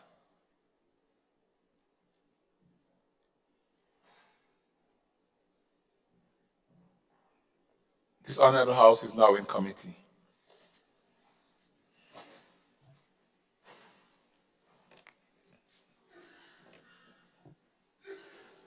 Clause 2, amendment to Section 84 of Principal Act.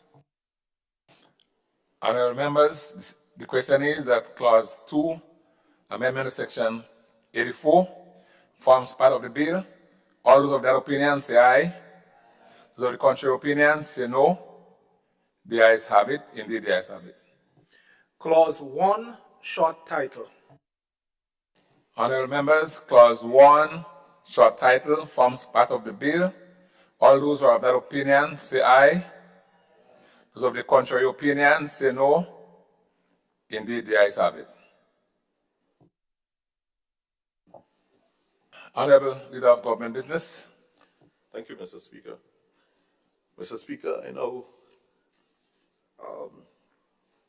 move that the House resumes and that the chairman of the committee reports progress on the bill.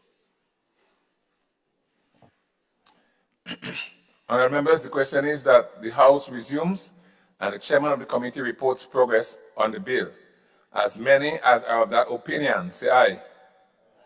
Of the contrary opinion say no. Indeed, the ayes have it.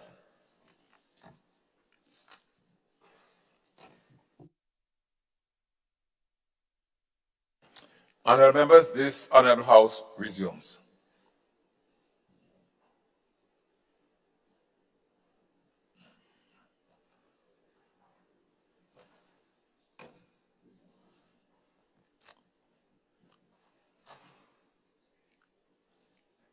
Honourable members, I have to report that the bill was considered by a committee of the whole House and passed without amendments. Leader of Government Business. Mr. Chairman, Mr. Speaker, I beg to move that the chairman's report be adopted. Honourable members, the question is that the chairman's report be adopted. As many as are of that opinion say aye. Of the contrary opinion say no. The ayes have it. Indeed, the ayes have it. Leader of Government Business. Mr. Chairman, I beg to move, Mr. Speaker, I beg to move for the third reading of the bill. Thanks. Honourable members, the question is that the bill be read a third time.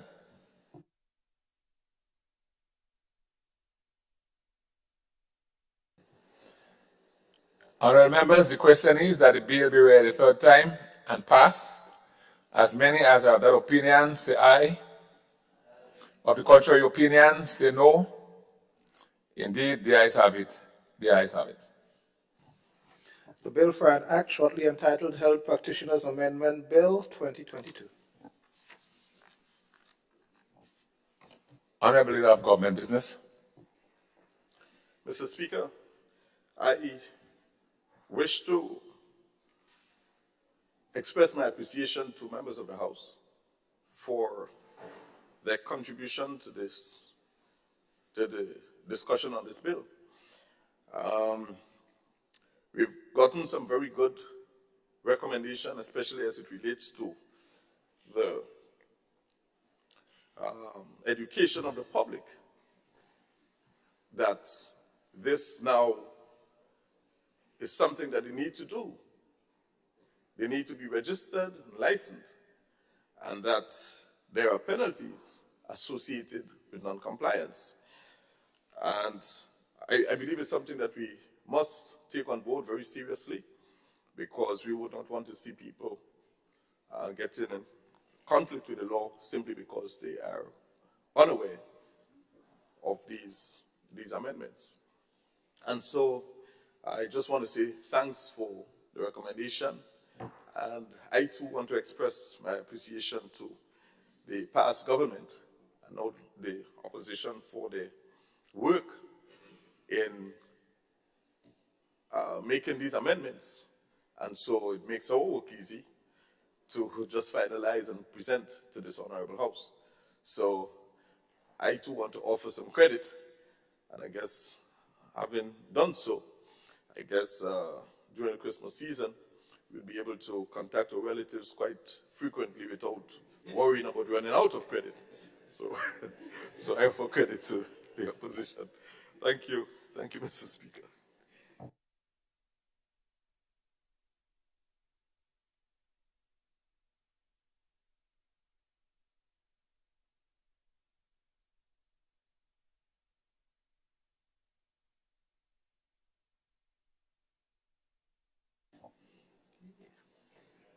Honorable Leader of Government Business.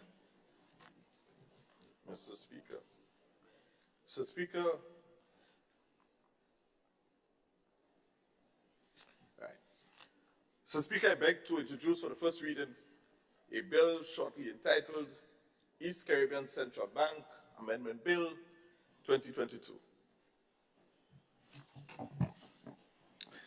A bill to amend the Eastern Caribbean Central Bank Act, Chapter 85, shortly entitled Eastern Caribbean Central Bank Amendment Bill 2022. Leader of Government Business. Mr. Speaker, thank you. I now beg to move that the relevant standing orders be suspended to enable the bill to be taken through all the stages. Thank you. Honorable members, the question is that the relevant standing order of the House be suspended to enable the bill to be taken through all stages at this sitting. All those who have that opinion, say aye. Those of the contrary opinion, say no. Indeed, the ayes have it. The ayes have it. Leader of Government Business. Mr. Speaker, I beg to move the second reading of the bill. Honorable members, the question is that the bill be read a second time.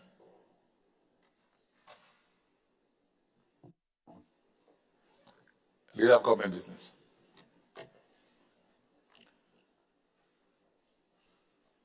Mr. Speaker, this bill is a very straightforward case.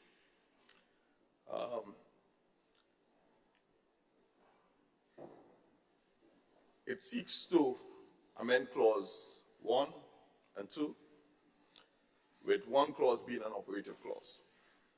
Clause 2 seeks to insert a new section 4A to the Principal Act, with the primary objective of providing that the East Caribbean Central Bank Act prevail over any other enactment, which essentially make conflict with the East Caribbean Central Bank Act. Yeah. This amendment was requested by the Monetary Council of ECCB, Currency Union, as a measure to mitigate concerns which were outlined in the safeguard assessment by the bank,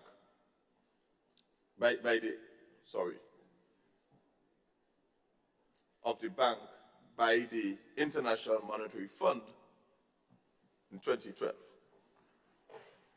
Right? So this was outstanding a little while. The work has been done on it by the previous government, and so we just want to commit this to the House today for consideration.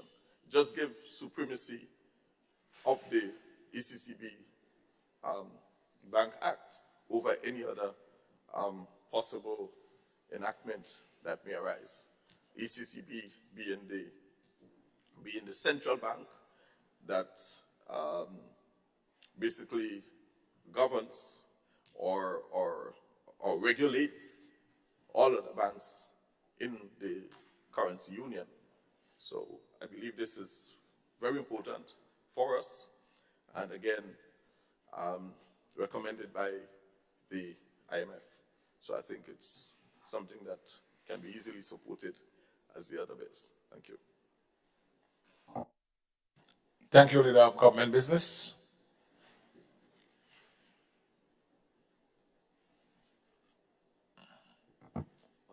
Honorable Prime Minister. Yes, Mr. Speaker, as Minister of Finance, I certainly rise to support the bill as well. As the Leader of Government Business pointed out, it is meant to give supremacy to the Central Bank Act so that there is no doubt that the Eastern Caribbean Central Bank is the sole authority for regulating certainly commercial banking and retail banking in the OECS region. The recommendation for that clarity came out of a 2012 IMF assessment of our bank as part of an IMF program for assessing safety, which is done and has been done since 2000, I think every 2 years or so, for all of the institutions that the IMF has a lending relationship with, and the Eastern Caribbean Central Bank being one of those. And as the Minister said, as the Leader of Government Business said, it's a simple, in the event there is any doubt that the Central Bank Act will prevail. Thank you. Thank you, Honorable Prime Minister. Honorable Member for the Town of St. George. Mr. Speaker, at the risk of sounding monotonous, we support this bill. Mr. Speaker, the OECS, I just want to make this point about our regional institutions, because I heard my friend, the Prime Minister, speak of regionalism during the last week and the importance of regionalism. The OECS is one of the most successful integration mechanisms in the world. In fact, I suspect it's much better than even the EU, because EU has been falling apart a little bit. So I think anything we do here to support the OECS and the mechanisms that fall within it, the banking, the legal system, I think we take it for granted what we've done in the OECS, with the bank, judiciary, civil aviation, all of these things, and we work fairly smoothly. While you hear politicians talking, you never hear any cracks appear within the OECS mechanism. So I think giving more teeth to the central bank, and look at our currency. I mean, our currency has been kept stable while all through the world you hear about all these fluctuations. It remains stable, reliable, and that impacts on investment in our country. So I just want to rise in support of an act that gives support to our regional institution, the OECS, and one of its entities, the central bank. And, just to say this, that our former PS in finance is now the governor. He's been the governor for a while, and that gives us some pride too, that we have the governor of the central bank being a local, of course. He went to the GBSS, so well, the GBSS boys will, I don't have a pound. we'll take that one. I know the Prime Minister says a little bit. We locked up the pound table, but he didn't get his hand to it. So, Mr. Speaker, I rise again in support of this bill. Thank you. Thank you, Honorable MP for the Town of St. George. Honorable members, the question is that the bill be read a second time. All those who are of that opinion say aye. Those of the contrary opinion say no. The ayes have it. Indeed, the ayes have it. A bill for an act shortly entitled Eastern Caribbean Central Bank Amendment Bill 2022. Honorable Leader of Government Business. Mr. Speaker, rise to move that the House resolves itself into a committee of the whole House to consider this bill clause by clause or part by part. Okay. Honourable members, the question is that the House resolves itself into a committee of the whole House to consider the bill clause by clause or part by part. All those who have that opinion say aye. Those of the contrary opinion say no. Indeed, the ayes have it.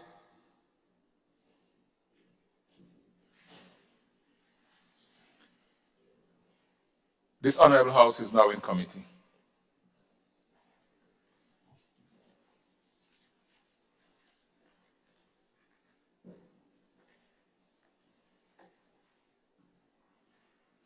Clause 2, insertion of new section 4A to Principal Act. Honourable members, the question is that clause 2 in insertion to section 4A forms part of the bill.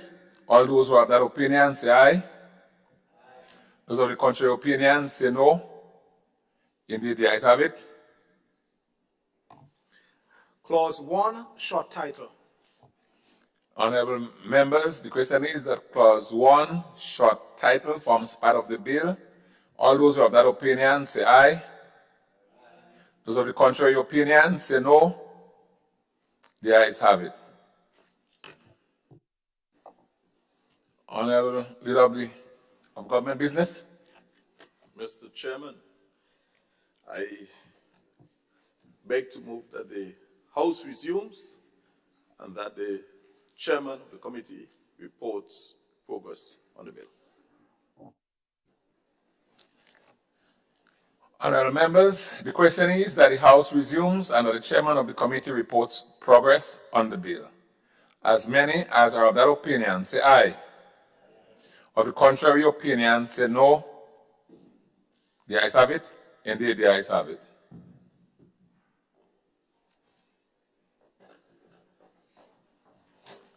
This Honourable House resumes.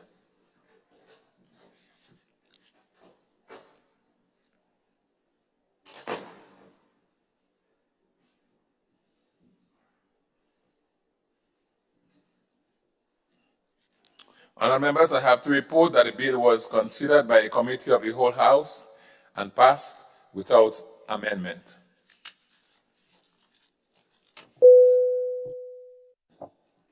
Honourable Leader of Government Business. Mr. Speaker, I beg to move that the Chairman's report be adopted.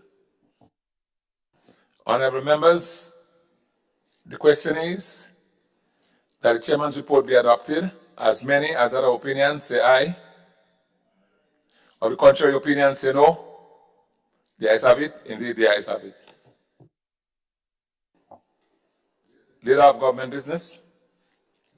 Mr. Speaker, I beg to move for the third reading of the bill. Thanks. Honourable members, the question is that the bill be read a third time.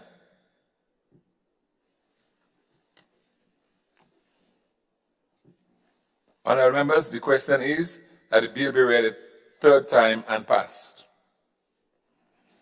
As many as are of that opinion say aye.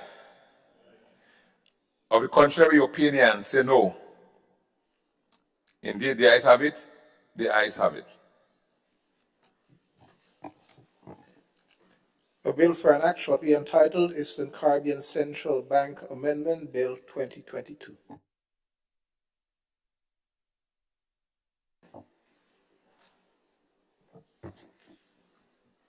Item 16, request for leave to move the adjournment of the House on matters of urgent public importance.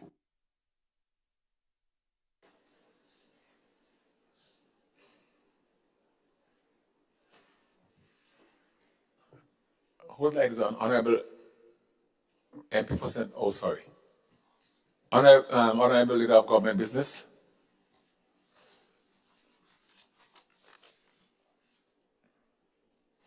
Mr. Speaker, thank you so kindly. I rise to move the adjournment of the House. Sign it aye.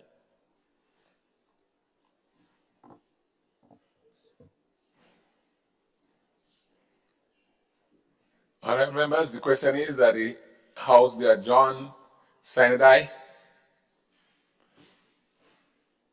Honourable MP for St. Andrew South, Northwest. Thank you, Mr. Speaker. Mr. Speaker, allow me in this Yuletide season to wish my constituents, the constituency of St. Andrew Northwest, a Merry, Merry Christmas. May God guide and protect them during this Christmas season, and may He give them health and strength to see 2023. I want to stand in this honorable house to reiterate my commitment to the people of St. Andrew Northwest. I will stand with them through thick and thin for the next 4 years. Mr. Speaker, let me also wish you, your family, the clerk, Ms. Parry and her family, and all members of all workers in the Parliament office a Merry Christmas and a happy and healthy New Year. Let me also, Mr. Speaker, my colleague in this honorable house on this side, my side, the opposition side, and on the government side, wish every one of us a Merry, Merry Christmas. I know it's a period when we will be interacting with our constituency. And so in St. Andrew Northwest, we have already started. Yesterday, I had an elderly function where we had a luncheon for the elderly. And I want to say in this honorable house that I want to applaud Sister Gloria Thomas, who has invited me to join her in the constituency to bring chairs to the people, to the children of the constituency of St. Andrew Northwest. Mr. Speaker, this collaboration will not only be for bringing chairs to the children, but we agree to work together for the people of St. Andrew Northwest and by extension the people of Grenada. Mr. Speaker, as we go into that season, Mr. Speaker, I want to urge every one of us on the opposition side and on this side, let us reflect. Let us use that period not only for merriment, and yes, we should bring chairs unto the elderly and to our children, but let us use that period as a period to reflect. Reflect on this side of the house. We have been there, so we have the experience of being in Parliament for a lot of years, a wealth of experience on this side. On this side of the house, you also have a wealth of experience in both public and private sector, and we have the youth. And therefore, Mr. Speaker, I believe at this time in our history, and the history will hold us accountable as leaders within the trial and state, we are uniquely placed to advocate for all our people. Let my advocating, Mr. Speaker, in this honorable house not be seen as being ungrateful. Mr. Speaker, let it not also be seen as joining the National Democratic Congress. Mr. Speaker, it should be told that in this house, I do not believe that there should be any talk about NMP or NDC. And while I appreciate that's the vehicle that brought us where we are in this house. So in this house, we have to respect the new national party. It brought us here to represent our people. On your side, the NDC brought you there, and therefore you respect that. But when we get into this house, this should be about the people of Grenada, Carriacou, Petit Martinique. There should be no divide.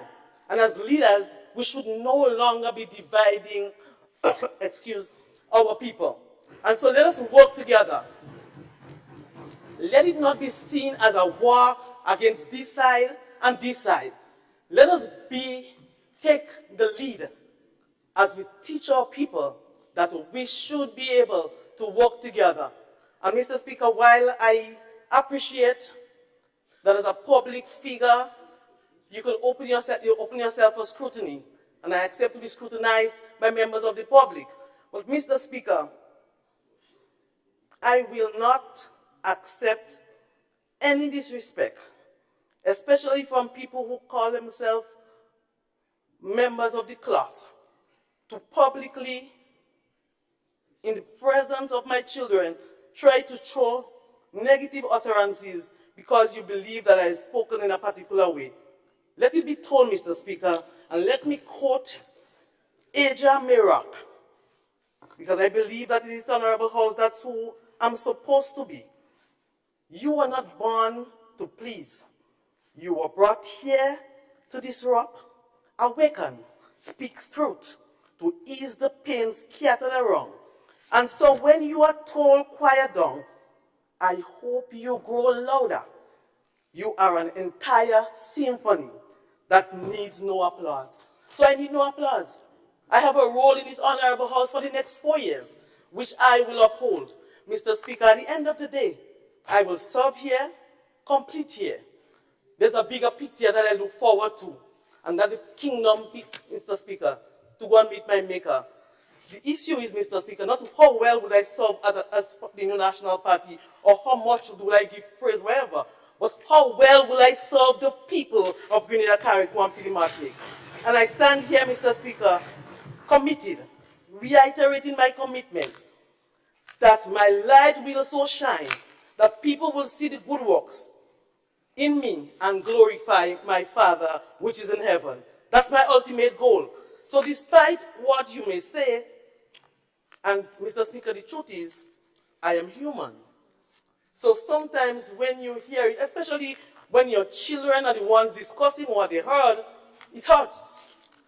And if I say to you that over the last couple of days I've not felt hurt from where it came from and how you see particular people, as a child of God, I understand those things. Some people will come in different faces.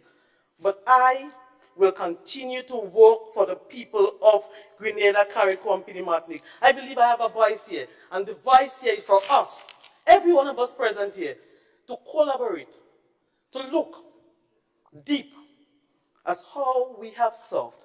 You have been there just less than 6 months, but you can still reflect. How well have you served your people? We have been there for a lot of years, different experience span from maybe 30-something years. How well have we served? How well have we united our country? We have a role. In this dispensation, the role is to unite Grenada, Carriacou, and Parliamentary. Let this period be a period when history will record us, how well we have served. I thank you. Merry, Merry Christmas to every one of you. I look forward to seeing you during the holidays on both sides, this side and this side. But I look forward for us to collaborating as we build our Tri-Island state. Thank you. Thank you. Thank you to Honorable MP for the constituency of St. Andrew Northwest. Oh, I see 2 lights on. Didn't see who went on first.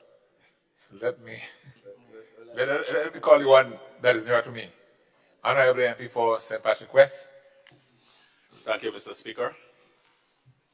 And thank you to my honorable colleague for recognizing the taller man.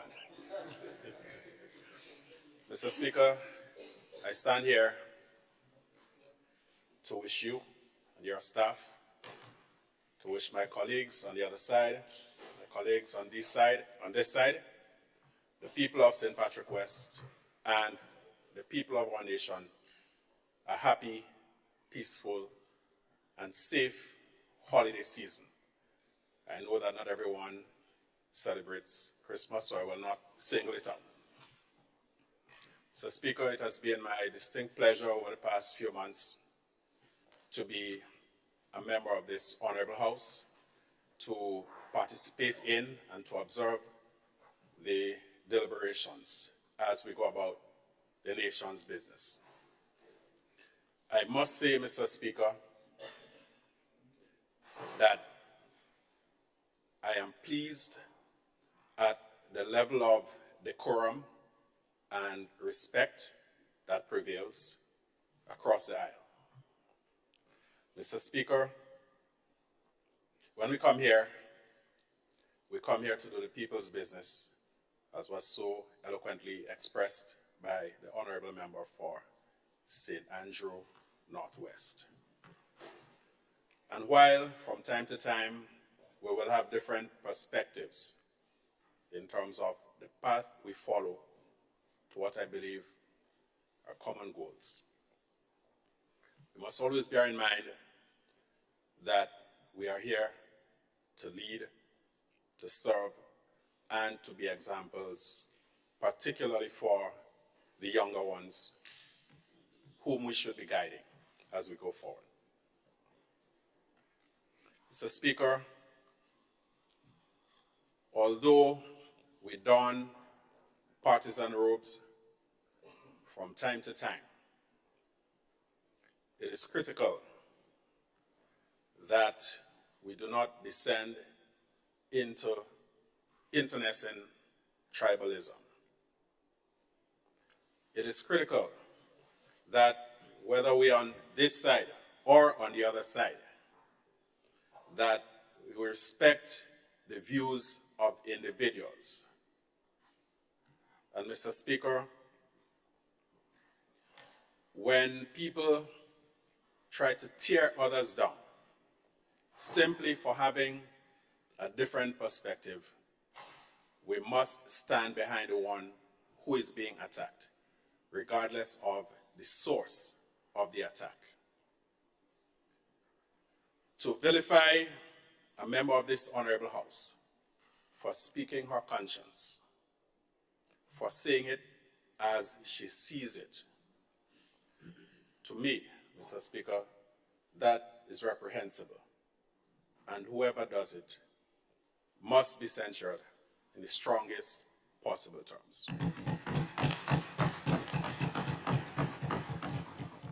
Mr. Speaker, this is supposed to be a season of peace, joy, brotherliness, and sisterliness, if that's a word.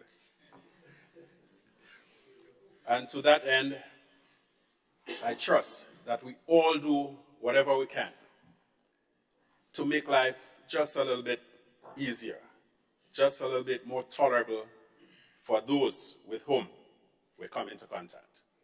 And this is not something that we should practice just for a day or just for a season, but we should make that a hallmark of the way we conduct ourselves and the way that we interact with our fellow citizens. I urge all of us to share whatever we have, no matter how small or how humble it may be. We are in a season where we have all types of socials, all types of parties, and so on. Even while we enjoy the festivities, I implore everyone to practice everything in moderation and not in moderation. To exercise caution, to look out for those who are not able to take care of themselves, so that at the end of the day, we can all have the satisfaction of knowing that we gave our best and we did our best. And Mr. Speaker, I love black cake. Unfortunately, I have not been blessed with the skills. So colleagues of the House, please bear that in mind for the next sitting. I say no more on that. So I wish to take this opportunity once again to wish everyone peaceful, blessed, happy, enjoyable, and safe season. And I look forward to all of us in this august House continuing to work together to serve our respective constituencies and, by extension, the nation of Grenada. I thank you, Mr. Speaker. Thank you, Honorable MP for St. Patrick West. I now invite the MP for St. George Northeast. Oh, sorry. But I think he's next, Honorable MP for Northeast. I will give way to. Honorable MP for, no, he's the next in line. No, it's the season of giving, Mr. Speaker. Okay, sir. Honorable MP for the town of St. George. Everybody's been so nice this morning. I hope we're still on earth or not in heaven. Because if we're in heaven, it means you're dead. But in any event, Mr. Speaker, I rise to wish everybody a happy Christmas and all the best for the new year. I want to join the sister and my brother on the other side in saying that we think we have started off on a good footing. There's been a fair share of, I don't want to call it criticism, observations of some of the issues that we can disagree on and move on. I have always, and everybody knows this, I've always not been one who celebrates the word my brother used that I've used for many years, tribalism, because I've always said that a trick has been worked upon us by the British. They gave us a very partisan political system. So we are forced to be different. By nature of the system, we're forced to be different. You are, some people say, I, and they say, I'm a this, I'm a GULP, I'm a GUL. And yet they set up a mechanism to change it that requires us not to be tribal. So they make us tribal and then say, you know what, to change this tribal system and have constitutional reform, you have to not be tribal. But this tribalism has become so instinctive to us that we found ourselves going into and I'm urging a new approach on it in the future, that's why I'm going there. We tried to make some constitutional reform. And I remember one MP at the time, none of my colleagues here today, saying, yes, but not with that side. Meaning, the tribalism came between what they agreed on and what was not to be done. I urge, as we go forward, we determine what we agree on and what we disagree on, not based on the fact that we have to disagree, but based on what is best for the country. If you disagree, fine. If I disagree, fine. We can live with that. People disagree all the time, and it is in that space that a lot of progress is made. Because in the argument, I have a very good friend, he always argues with me because, out of it, one of us will call each other the next morning and say, you were right or I were right. I was right. So I urge that we revisit at some point during the course of this Parliament the issue of the things that we can do to institutionalize bipartisanship. You see, Mr. Speaker, we can talk it nice. But the institutions are set up in a way, and the mechanisms are set up in a way that we have to disagree on everything. So every time you rise, I disagree. If the institution is set up that way, mark my word, we will not deal with that issue. So what are the mechanisms? Well, we need to look at the Constitution and come to terms with what we can change, because there's also a difference between what is necessary and what is possible. So let us find what is possible.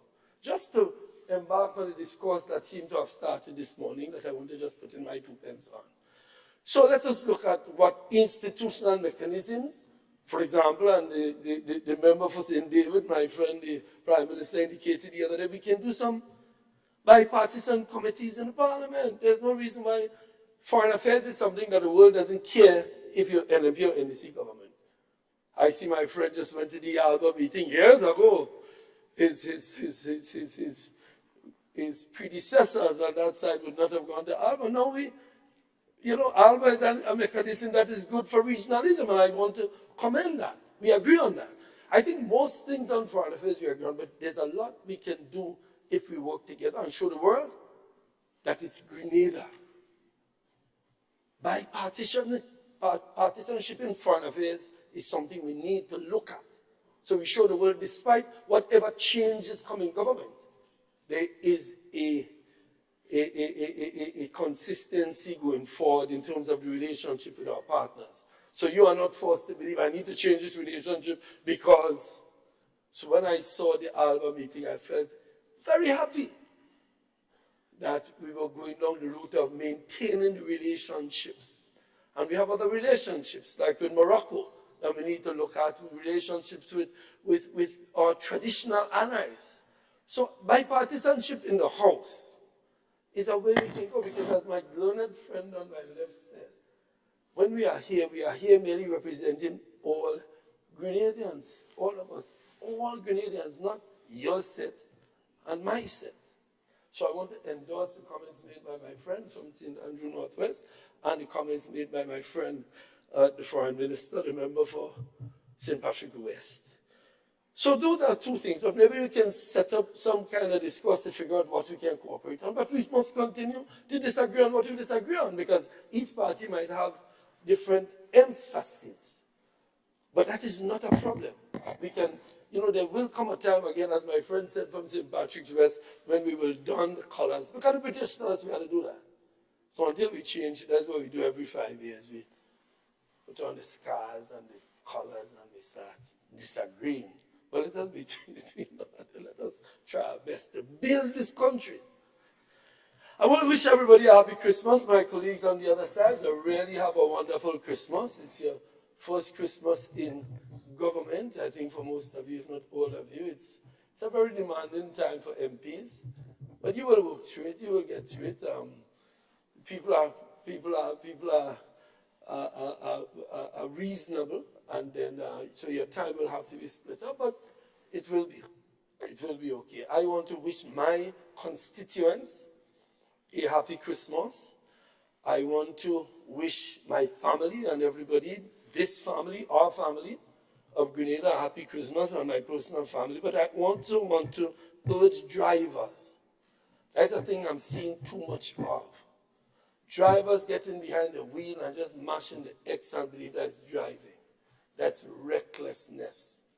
And this is a season where they're going to drink and believe they could drive at the speed that causes too many accidents on our roads. So if it's one thing I would like to see for Christmas is people who are driving, just take your time. If you're drunk, stand up and lie down on the side of the road, park up your car, sleep, call the wife or call the girlfriend, whoever, and say, she's going to believe you. Take a picture that you're actually in the car and you're sleeping out.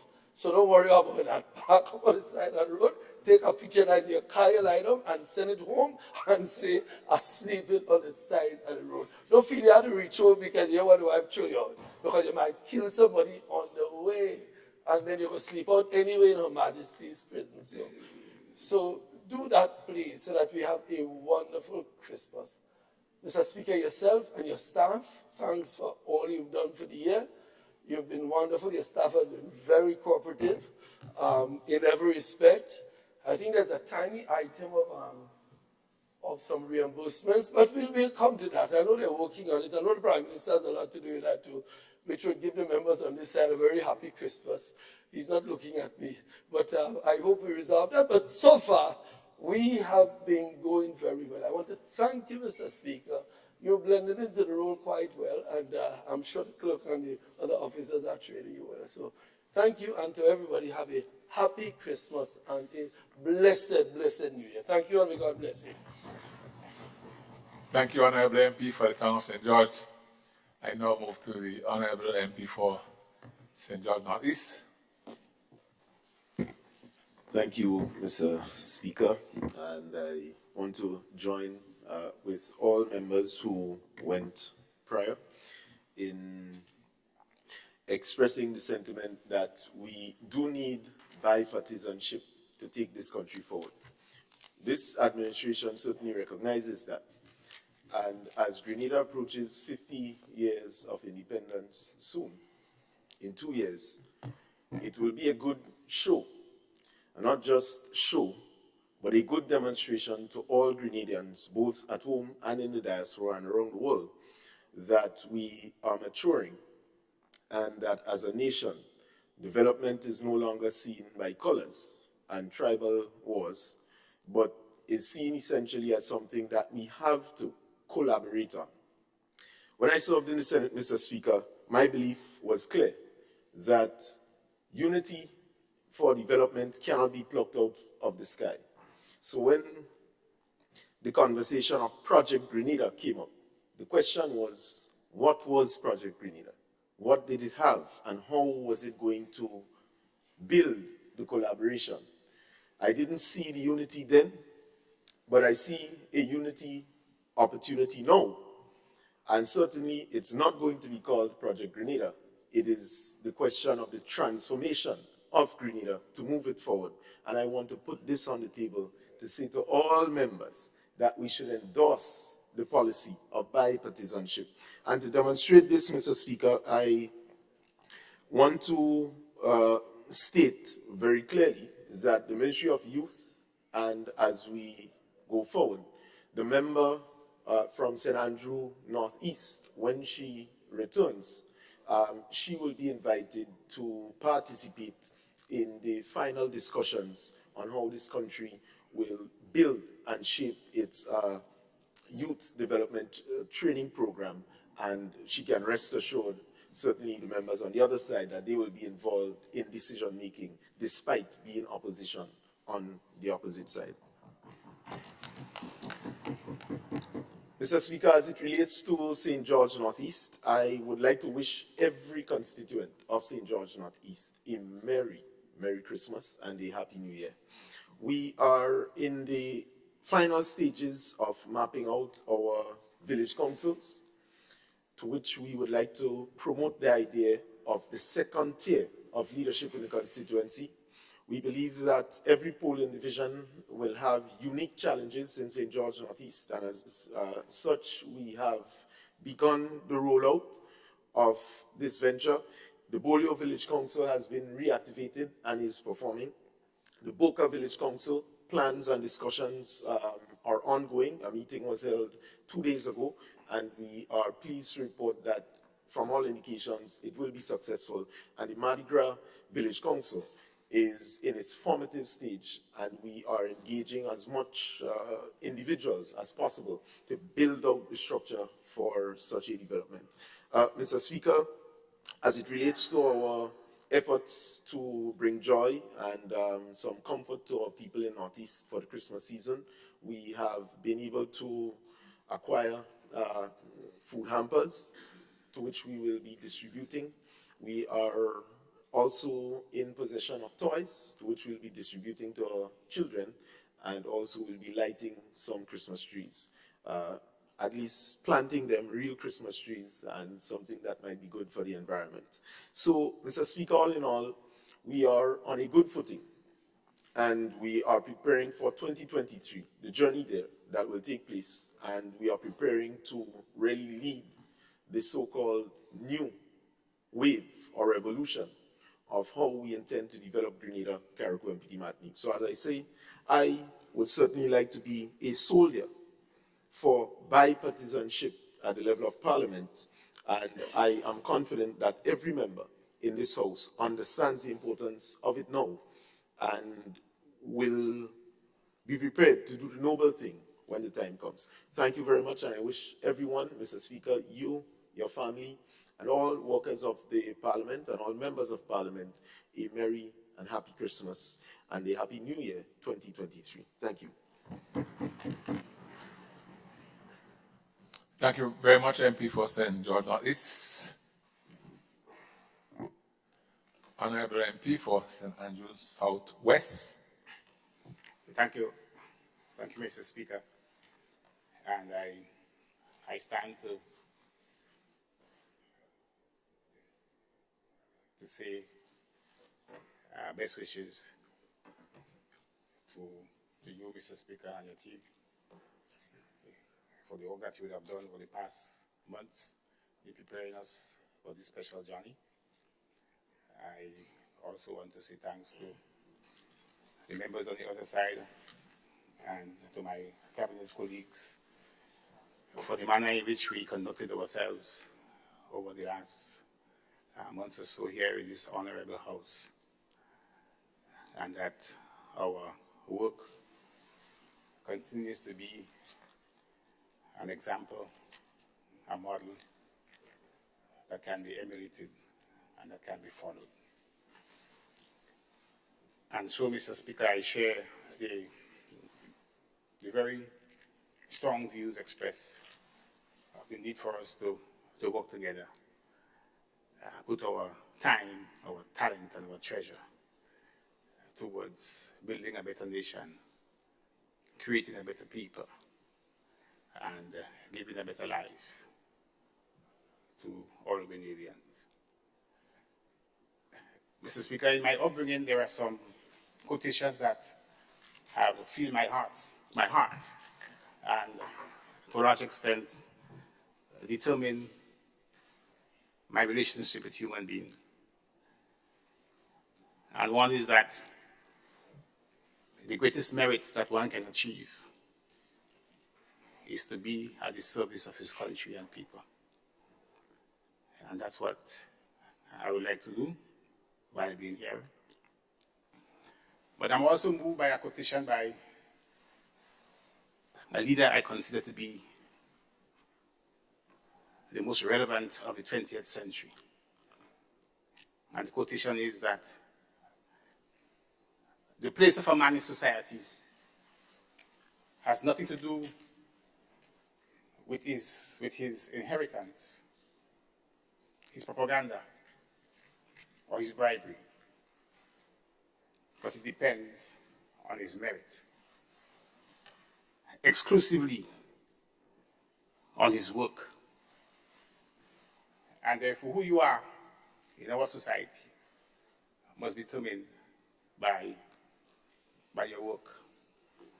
It's your work that defines us. It is our work that makes us.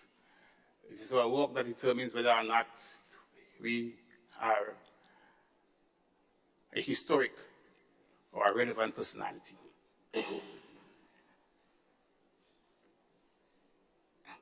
And therefore, Mr. Speaker, in this special time of the year, again, I want to ask that as a nation and as a people,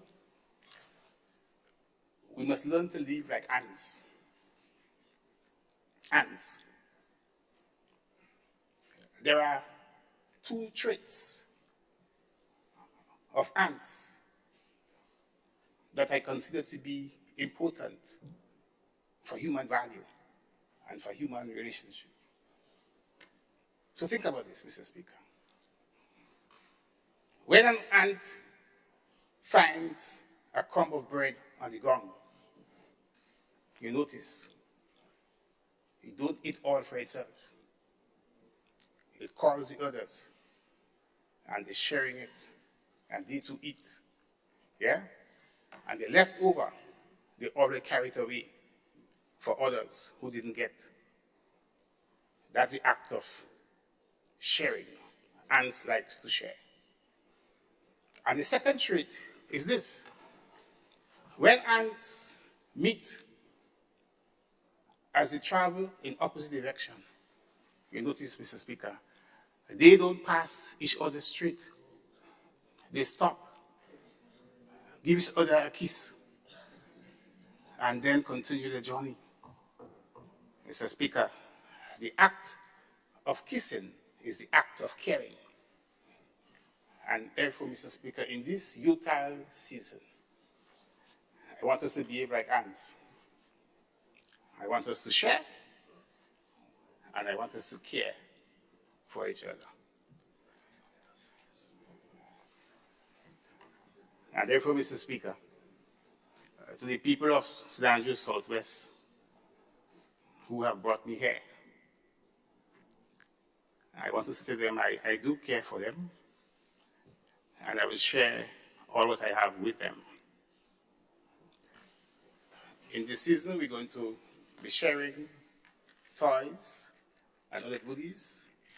So we have planned a number of activities for them leading up to Christmas and even after Christmas. And I also want to say, Mr. Speaker, that in my constituent, there is a special lady who is going to turn 102 years on Wednesday.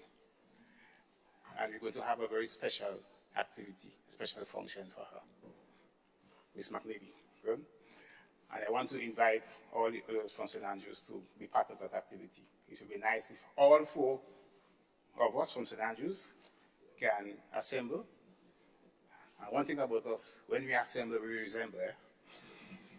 We assemble at that place and express our happiness to Miss McNeely for the example of longevity and unhappiness, that she would have given to us. And so, Mr. Speaker, as we close this year, we look forward to a meaningful year, a year of implementation. We have a budget that we presented to the nation. We commit ourselves to work together to implement this budget and to bring a better life to our people and give Grenadians a sense of industry and a sense of pride in all of us. Thank you, Mr. Speaker, and best wishes for this season.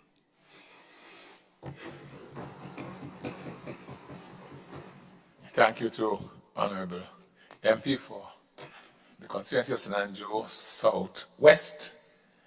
May I just remind this Honorable House that the MP, who is always very philosophical, has pointed us to the Bible. Because it is in the book of Proverbs, it is written, I think, Proverbs chapter 6. We're told to go to the ants, consider our ways, and be wise.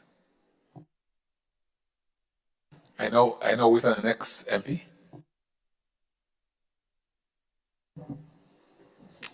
Honorable MP for St. Andrew Southeast. Thank you, Mr. Speaker. Mr. Speaker, I rise and I simply rise to say best wishes for the holidays. So I'm not going to go into additional issues and wishes for the new year. So I want to start with the constituency that has elected me to represent them, St. Andrew Southeast.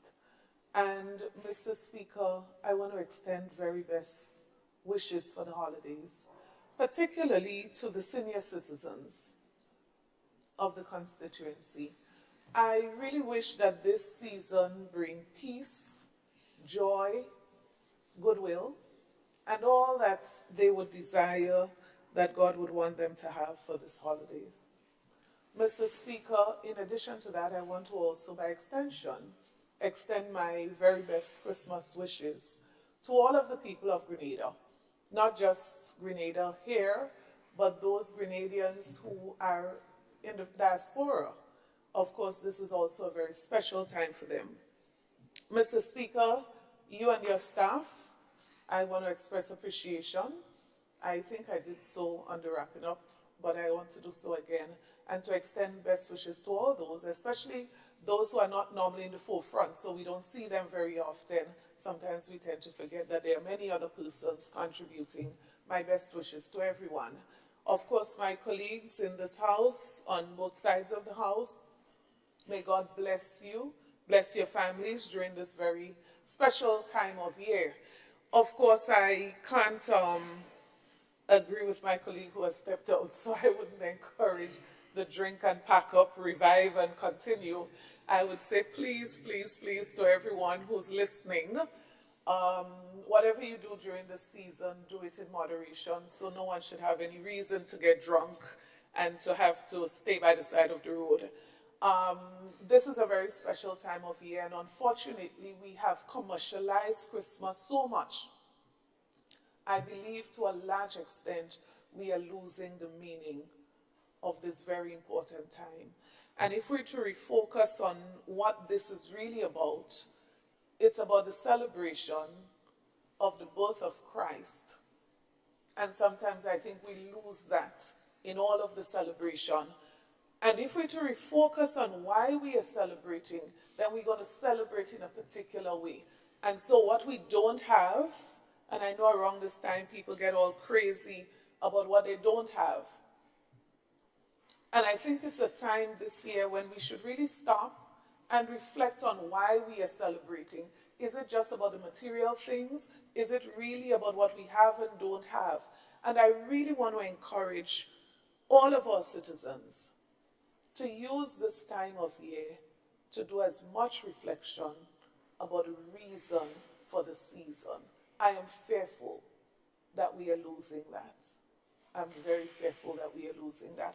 And so my very best wishes to everyone, particularly I want to say all of the best to all of those who are celebrating, but remember, there's a January.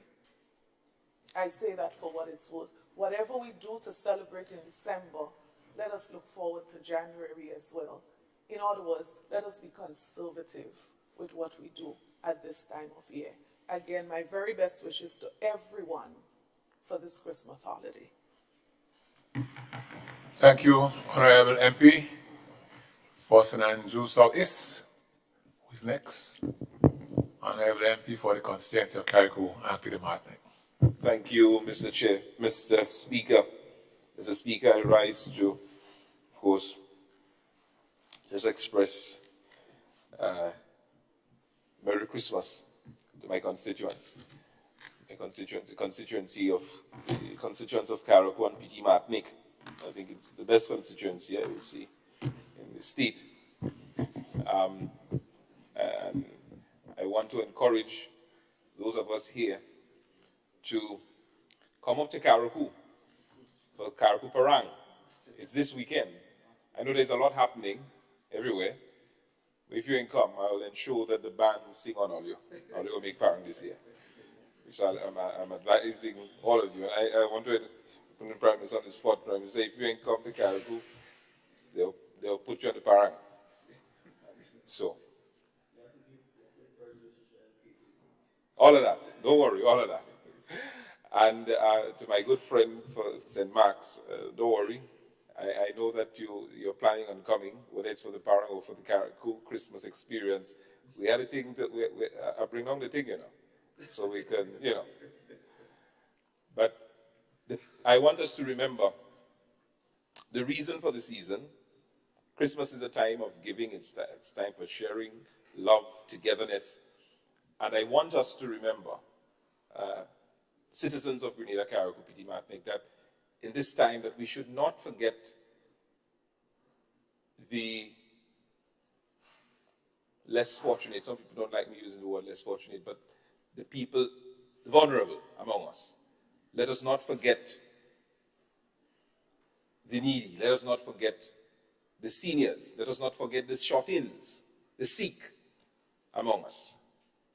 Those of us who may have a little bit more than others, or those of you who have more than others, I want to encourage you to give to the people that are challenged, because this is what this season is about. And not just do it around the Christmas time, but do it throughout. So one, I'm reiterating the need for the members of this honorable house to come to Carriacou for Parang, and for the citizens of Grenada, if you really want to experience what true culture is, and of course you want to experience part of Carriacou Christmas, come to Carriacou for this weekend. And you never know, you could also come to Carriacou to have your Christmas vacation, just to kick back and relax. I want to extend that to my dear friend and sister, Delma Thomas, through you, Mr. Speaker. Yeah, definitely. We'll take care of it for you when you come up. So, Mr. Speaker, I just want to just end here to say that, and I know that this Christmas will be a merry one. The fact that the retirees who were given their pension, they are happy. And of course, they now can have a merry Christmas and a happy one indeed. So I want to wish all of us a merry and prosperous Christmas. But before I end, I must put on record, because a couple of sittings ago, we did mention the issue with our constituency offices. And I want to put on record my thanks to the Parliament staff, the clerk, Ms. Blackett, the entire team at the Parliament office, for ensuring that my office in particular is functioning. And I really want to thank you for that. You worked overtime to ensure that has happened. And I really thank you for it. And I want to just put that on record. So have a Merry Christmas, everyone, and a happy and prosperous New Year. And don't get drunk driving. That's a poor excuse, Peter. Thank you, Honorable MP, for the constituency of Carriacou and Petit Martinique. I now invite Honorable MP for the constituency of St. Mark. Thank you very much, Mr. Speaker. I cannot compete with the Platos and the other philosophers in this place. Some very interesting philosophies, and I look forward to see how it unfolds. I must say I'm still on the fence. I know it was Marx who said there's no sitting on the fence, right on one side or on the other, but I sit on the fence until I really see it play out, yeah? But I just want to assure that to the extent that we're, committed and willing, because it's going to take a lot of self-will. It's not as we verbalize it, it is going to take some. And I just hope we are all willing to do our part. So I'll watch how the philosophy unfolds. I'll be happy to jump down the fence, but I'm just a little skeptical. Mr. Speaker, yeah, and so I just want to say, first of all, thanks. Thanks to God for a lot of things that He's done in my life and He's done for a lot of us. And thanks to this honorable house, to you, Mr. Speaker, the clerk, and the deputy, and to all of the staff here in this honorable house for what you have afforded us, the support you have given to us, and so on. And my parliamentary office is coming bit by bit. It's not there as the member, my dear friend from Carriacou and Petit Martinique, it seems to be fully functional. It's not quite there, but we're getting there, and there has been a lot of support, I must say. I just have one great wish in terms of constituency and my role here is just to see that office have meaning for the people of St. Mark. And I see consternation on your face, but for the people of St. Mark, functionally, that's what I mean. Because I do see things happening, and I've refrained from saying it here, but you know, when people have to go to a house for a job, you know, even as the bushing, then it does raise some concerns. And I hope we can get it right. I hope the bipartisan concept can work, and I've seen it work in other places.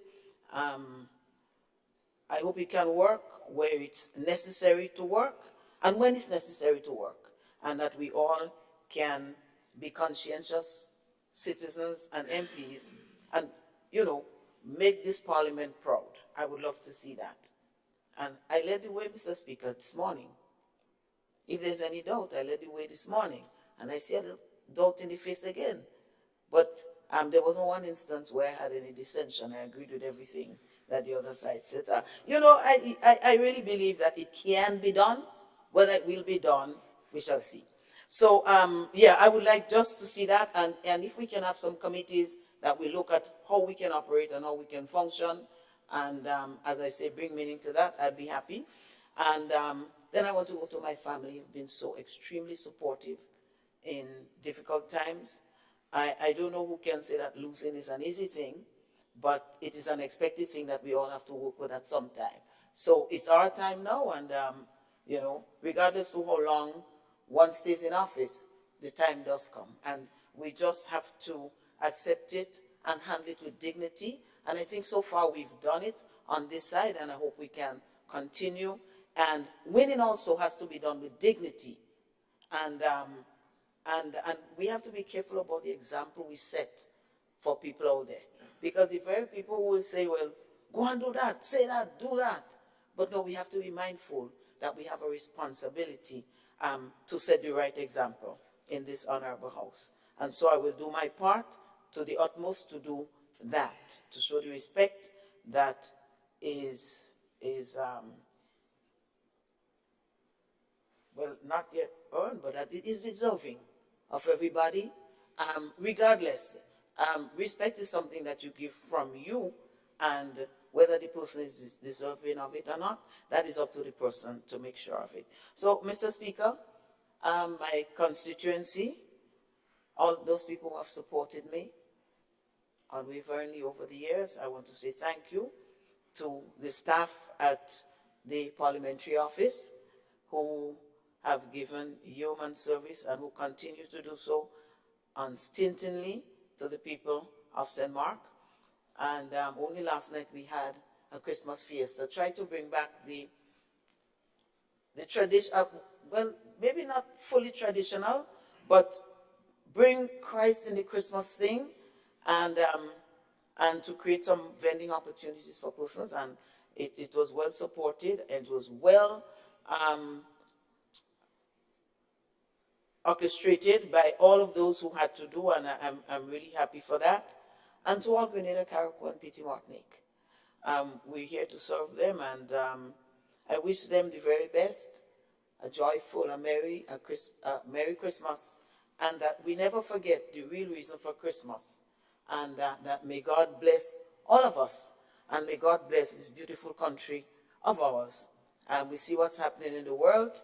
We hope that it will turn around, but it may not turn as fast. But there are things that we can do to make our country more comfortable. Let all of us, those of us in this house, those of us in the upper house, and every citizen can do something for country. Let us do something for country. It may not be taking the photo in the car, but, you know, there are things we can do for ourselves and for our children, and our children who are going to follow. So I ask everyone, let's join hearts and hands to remember and to live the spirit of Christmas throughout the year. Thank you, Mrs. Thank you very much, Honorable MP, for the constituency of St. Mark. And I now invite the Honorable MP for the constituency of South St. George. Good afternoon to all. And Mr. Speaker, let me just take this opportunity to thank everyone for their support. And Mr. Speaker, sometimes listening to the closing remarks, I wish every day could be Christmas because the amount of love I'm seeing on both sides, you know, it's remarkable. But Mr. Speaker, let me just say this. While being here this morning, you know, I had to go outside for a while because I had to speak to my ministry about a lady who has 6 children and has nowhere to stay. And I'm saying sometimes we take it for granted that we have a roof over our heads, that we have food on our table, that we have family and we have friends. But some people may not be as fortunate. So, Mr. Speaker, I want to urge us not just to acknowledge the spirit in terms of the religious aspect of it, but let us acknowledge the human aspect of it also. And I want to publicly thank Red Along and Junior George for answering the call and making one person happier today. I want to also thank my ministry for their hard work and dedication. The Ministry for Mobilization, Implementation, and Transformation. Mr. Speaker, I want to thank the members of the opposition for being such a great opposition. And I'm seeing we have members like Tevin and Ron who are very strong. So if you're sitting on the fence, you can just lean over, I will catch you. Mr. Speaker, I want to thank my colleagues. I can say that, and I say it without, again, with no regrets, that you are a very great men and women. I enjoy working with you, and I look forward to working with you in 2023. And I know that we will do big things. Mr. Speaker, I want to also thank our Prime Minister for guiding us in the right way, Mr. Speaker, and leading by example. And I don't think that Grenada at this time could ask for anyone better. I think we all have to give him a round of applause. Thank you. Mr. Speaker, I want to thank my constituency and the group that we have formed, who are so active. And Mr. Speaker, I just want to tell them that your efforts are appreciated, and we can see the difference that is being seen in the South at this moment. And I look forward to working with you as we go into 2023. And to St. George South, the people of St. George South, as 2022 draws to a close, I want to take another opportunity to thank their constituency for everything that you have helped me achieve this year. We have challenges coming at us in 2023, but I'm excited to see what we can accomplish working together. Mr. Speaker, and while we may not have the same belief, look familiar, or celebrate in the same way, I'm happy to be surrounded by supporters who embrace the positive change so that we can make a difference together. On this note, Mr. Speaker, I want to say that Christmas should not just be a one-day celebration or a season celebration, but it should be something that we have in our hearts every day. And if we do this, I know that we can make Grenada a better place together. So, Mr. Speaker, I want to thank my constituency office, Harlem, Daikon, David, Makeda, and everyone for your hard work and dedication. Mr. Speaker, I want to thank you for the warmth that we feel in the house every time and your staff. And Mr. Speaker, I want to just thank once again everyone and Grenada on a whole for their support towards this government. And we assure you that in 2023 we will do our best to ensure that Grenada excels in the way it should. Thank you very much. Thank you, Honorable MP for South St. George. Now I think he's the leader, Honorable MP for St. George Southeast. Yeah. Thank you, Mr. Speaker. Mr. Speaker, I rise similar to my colleagues on both sides of the House to offer greetings and express sentiments regarding the holiday season that is upon us. But first and foremost, I wish to register that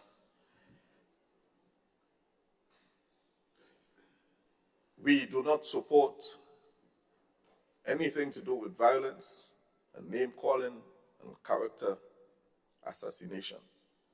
So I stand with my sister from St. Andrew, Northwest, to say that we stand with you in this, and I make a call to all of Grenada that we ought to stay away from any form of character assassination, name-calling, and belittling of anyone amongst us. As a small island state, we ought to operate in love and unity. We contend for political office once every 5 or so years. That is understood. We offer our ideas, we offer our policies and programs to the Grenadian people, and they make a choice. They do not, and I hope we do not choose based on color and mere political affiliation, but we choose based on brain power, based on what we say that we are going to do, and track record of what we have done. So if we operate like that, I believe we will always have an opposition, and we will always choose what is best for Grenada.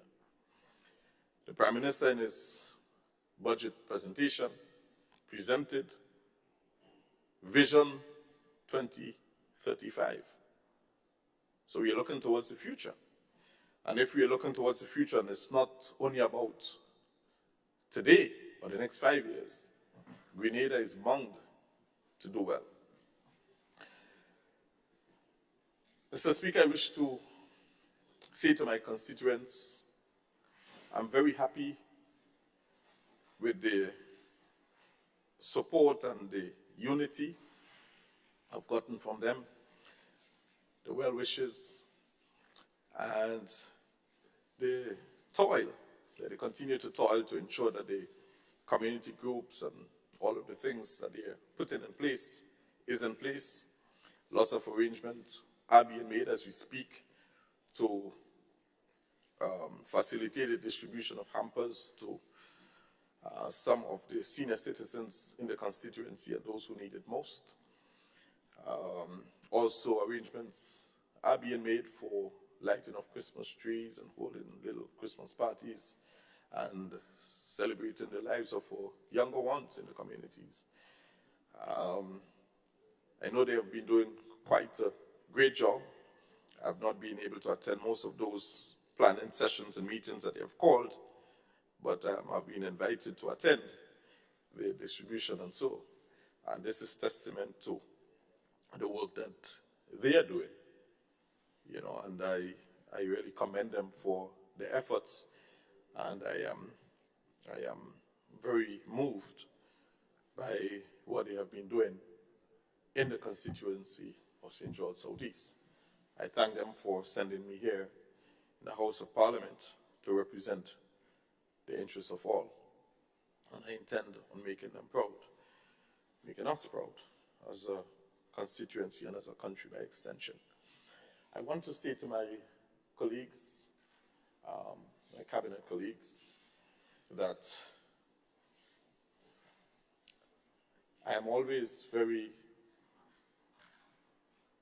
touched with the level of unity and the quality of work and quality of discussions that happens at the ministerial and cabinet level in government. I'm also very, I must say, how motivated and inspired am I by the leader of our government and Prime Minister. I think his leadership style and his calm disposition and clarity of thought really adds to our being able to confidently make the necessary changes that is needed, and knowing that we have the support, of course, direction that he gives, I think it really helps for us to be able to function the way that we do. And we look forward to even greater unity and great success in 2023 as the year approaches. I also want to say, you know, that I'm very heartened by the support from my family, both my immediate family, children and wife, and also my siblings and my parents and cousins and what have you, extended family. I really thank them for, and in-laws also, for all of the contributions that they've made in helping me to be able to stand. I've recognized that serving in government draws quite a lot on you, the individual. You give and you give and you give. It's very time consuming, you know, so, you know, their support means quite a lot. And if we do not really manage the time, we would find ourselves always running and always sweating, because there is just so much, so great is the demand. I also want to take time out to say thanks to the permanent secretary or secretaries and my colleague, well, permanent secretaries first at the ministry, for their technical work and support and leadership and management of the ministry. It's a vast ministry, because so much in terms of programs, but just so much in terms of individual needs throughout Grenada that we have to respond to. And not just needs in terms of physical things, but in terms of, moral support and so on, and helping and listening to people. It draws quite a lot on the ministry. I also want to say thanks to my colleague minister in the Ministry of Social Development. It's nice to know that you have somebody at that level to always confide in and to plan and work with. It helps to bring balance to the decisions that are made at that level. I also want to say thanks to the general staff body for the work that they have done, the quality of work that they have done and continue to do. The ministry staff are not only those who are at the Botanical Gardens, offices all around the country, and including Carriacou. So I want to say thanks to them for the good work throughout the year. I look forward to our period of planning that is right upon us as we set out our program for the 2023 calendar year. As we do that and prioritize our activities, I really do look forward to that. I also want to say greetings and best wishes to the constituency branch of the NDC, St. George's Southeast, the executive members and the general rank and file members of the branch for their continued support and inspiration, daily pieces of inspiration that they send to kind of motivate. I think it gives a little extra energy, a boost, on a daily basis. So I really thank them for their continued support. I also look forward to the constituency level planning that will be done very early in the new year, so that we too can prioritize what we're going to do and where we're going to do, and so that we get input from everybody across the board. So I wish all of Grenada, Carriacou and Petit Martinique a very happy Christmas. I look forward to 2023. I believe it's going to be a pivotal year.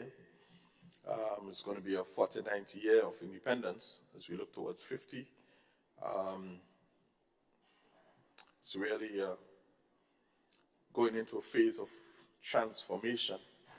And the Bible speaks of transformation by way of transforming the mind. How do we position our mind to embrace the challenges that are ahead of us as a people? I really do look forward to embracing a genuine transformation agenda for Grenada. I really do think that we just cannot continue doing the run-of-the-mill stuff. We have to do something that is big. We have to think bigger. We have to think not in silos, but we have to embrace ideas from all sides of the fence. And when I hear the opposition as they speak, it really does give me hope that Grenada, you listen to the quality of debates, Mr. Speaker, over the past couple of months, and the level of advice that is coming forward. We know that they, have their plan as to how they're going to go about their business, and all of that. We're not fooled by that. What we understand is that they are putting Grenada first, and we are doing the same. We are together, check and balance to the equation, so that we can make the best decisions for our beloved country. And so I want to wish them a very happy Christmas and a prosperous 2023 as we paddle our canoes towards 50, all of us. And I just want to wish us well, safety during this period, Do all things, I agree with Sister from St. Andrews Southeast, Parliamentary Rep, that we should do all things in moderation. I agree with you that we should not do in excess to find ourselves having to be on the side of the road at all. So I agree with you on that, we all should embrace the season with a sense of optimism, looking forward to the future, and that we put Christ, let Christ be the center of our celebrations. Thank you, Mr. Speaker.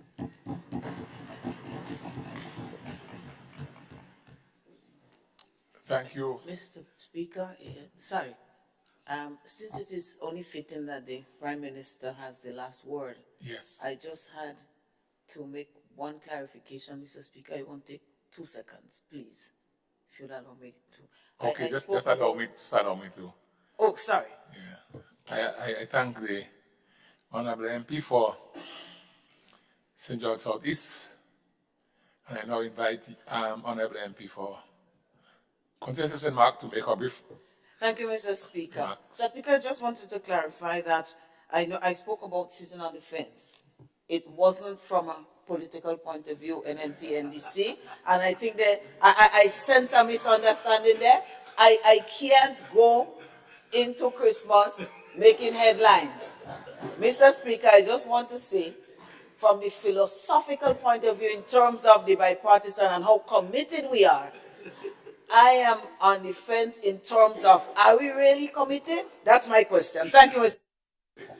Thank you, Honorable MP. Understood. It brought a bit of laughter across. Mr. Speaker, thank you very much. I really would say to the Honorable Member for St. Mark that there is no reason to do that. I mean, we really encourage her to sit on the fence. I think it's a good place to be. And even she can peep over the fence at times, and we will appreciate that. Thank you, Mr. Speaker. Thank you, Honorable MP. Honorable? Thank you, Mr. Speaker. Mr. Speaker, I think I want to say I'm going to be brief. I want to associate. I really don't think there's much that I can add to all of what has been said by all of my colleagues on both sides of the House this morning. And so in summary, I want to, in this Yuletide season, start by wishing you, Mr. Speaker, the clerk, all of the staff and support personnel at the Houses of Parliament, best wishes during the Christmas season. I hope persons are able to get some rest. I think the Christmas Boxing Day holiday are falling at convenient times during the week that allows us to get an extra day. I used to work with a boss who, at the beginning of the year, used to circle all the holidays, and she used to say I used to look forward to the holidays more than the staff. So I kind of picked that up from her. So I certainly think it's an opportunity for us to get some additional rest during the period. I want to express best wishes for a healthy 2023 to you, Mr. Speaker, the clerk, and all of the support personnel, because at the end of the day, without good health, we really don't have the capacity to do much or accomplish much.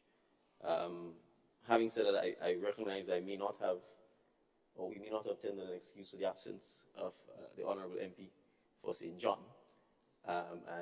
Before we close, I want to do so, Mr. Speaker, regrettably, she indicated last night that she has had some severe inflammation of her left ankle that has resulted in her having to be, her leg being placed in a cast.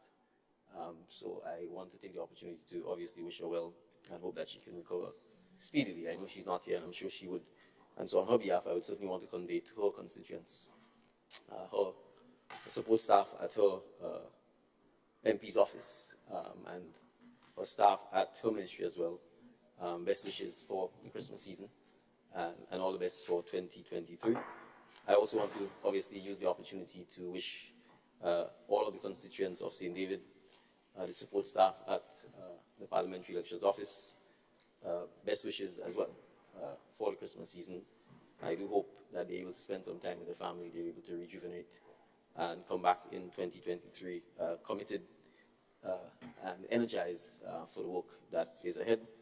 No doubt, we are entering our 49th year of independence, and in 2024 2024, we will be 50 years old. I suppose you may say we're beginning to enter middle age as a nation if we take a century perspective. And so it will be a time for us to reflect on our past failings, accomplishments, challenges, as well as how we plan to improve the well-being of all our citizens. All of our citizens as we go into 2024. So I think as a nation, it will certainly be an interesting year, I think, for us to reflect on where we are coming from and where we intend to go. And I'm more than optimistic, Mr. Speaker, that we as a nation, and represented by the collective leadership in this House, do have the capacity for bipartisanship. Bipartisanship, the opposite of bipartisanship isn't tribalism. We need to have, in many instances, healthy debate. We need to have different perspectives because no one side, whether in government or opposition, has 2020 vision. And so we need to be able to be held to account. We need to be able to be criticized if we are going to collectively improve. I think what we want to ensure is that when there are issues that clearly are in the best interest of the nation, particularly policy issues, that we can agree on. We may sometimes disagree as to how we get there or the mechanisms, etc. But I certainly think that we all know if, for example, that there's escalating cost of living and that there are persons who are vulnerable, that we should collectively try and do something to help. We may disagree as to the methodologies, but I certainly wouldn't expect that we would disagree, that some action needs to be taken. So I think as long as we keep in mind that there are some things that we all want. If the roads have a lot of potholes, we're all driving on it. If our healthcare system is failing, we will all face the consequences. And so collectively, there are certainly big ticket items that I think we can agree on in a bipartisan way. The Honourable Member for the Town of St. George talked about our foreign policy. That's one clear area. Whatever the foreign policy is, it is Grenada's foreign policy. And we have to be in a position where we can ensure continuity, unless there are really dramatic reasons or fundamental reasons for changing. So I think the spirit of bipartisanship doesn't mean that we can't disagree. It doesn't mean we have to come over the fence. It certainly means, I think, that we can, when credit is due, that credit is given. When there's constructive criticism, that we acknowledge it and incorporate it in the policy-making decisions, and that we consult, and that we hear from the other side, and that the other side hears from us in terms of where we want to go, and that we try and be as transparent as we can. So without suggesting that there's consensus, I think I can fairly say that I feel confident that as a parliament, that we can collectively strive to continuously raise the standard of our debate, that we can continuously look forward to learning from each other, and to exchanging in a constructive manner with each other so that we can help move the policy agenda of Grenada to a better place, which can benefit all our citizens.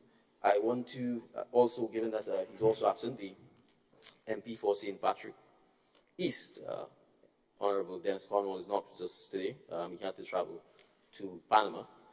And so I also want to take the opportunity on his own behalf, since it's unlikely that we'll be sitting obviously before Christmas again, to wish him and on his behalf to wish his constituents in St. Patrick East a Merry Christmas and best wishes for 2023. Mr. Speaker, obviously we are still quite new at government. We are still quite new at being in Parliament. I think we continue to grow every day. We look forward to continuing to receive your guidance, the clerk's guidance, the guidance of the more experienced members of the House as we seek to put Grenada in a better place.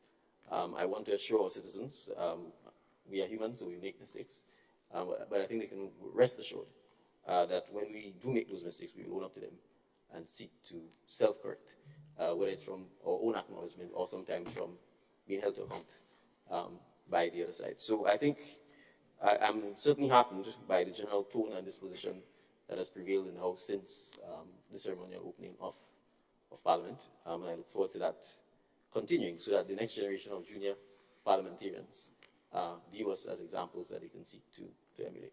So finally, let me take the opportunity to thank my family, friends, colleagues, well-wishers, supporters, prayer warriors, and all of the citizens of Carriacou, Petit Martinique, Grenada. I'm giving Carriacou a little middle. I'm putting Carriacou before Petit Martinique this time. Best wishes for the Christmas season. I would really want us to have a safe season, so the points made in terms of our consumption, or excessive, I should say, consumption of alcohol and other substances that may alter our ability to keep and maintain our senses. I really want us to exercise that in moderation. That also goes for the amount of food we consume as well, not just the alcohol, to ensure that we come back in 2024 well-nourished, not malnourished, well-nourished, energetic, and ready to continue growing Grenada forward. So on my own behalf, I want to wish everyone a Merry Christmas and a healthy and productive 2023. Thank you, Mr. Speaker. Thank you, Honorable Prime Minister. I now take this opportunity to thank you, the MPs, for your well wishes to me personally and the staff of Parliament. I think they are enough to carry us across the holiday season, the Christmas season, in good spirit and good health. I must say as well that I thank God for His guidance. Thank the staff of Parliament for providing the support, especially the clerk, to me so I can settle, even though I'm still settling. And I wish to commend the members for your conduct in the Parliament. Before I came here as Speaker, I tried to envisage Parliament with a line drawn, a battle line drawn. But it was never there, it was never seen. It was a Parliament where the members constructively look at the issues and debated the issues. And I think it puts us in a very good stead, augurs well, for the future development of this dear land of ours. I wish that every one of us would go through the holiday season very sober. No police would have to question us. Very sober, but be able to look for the folks who might be in a dark corner, and let us, in our individual way during this season, try to brighten somebody's dark corner. If we can do it for only one person, it would make a difference this holiday season. So I wish every one of you well. I want to thank the RGPF. They've stood by our side here in Parliament and in the building right through the session. I want to thank the Sergeant of Arms, the orderly, for everyone who has worked in Parliament to ensure that there's fluency in Parliament, that the processes take place the way they ought to take place, even though a number of us are new. All those who have contributed, like one MP said, behind the scene, I want to thank you for that contribution in making Parliament what it has been so far. My very best wishes to every one of you for a successful, safe, secure, Merry Christmas and a very prosperous 2023.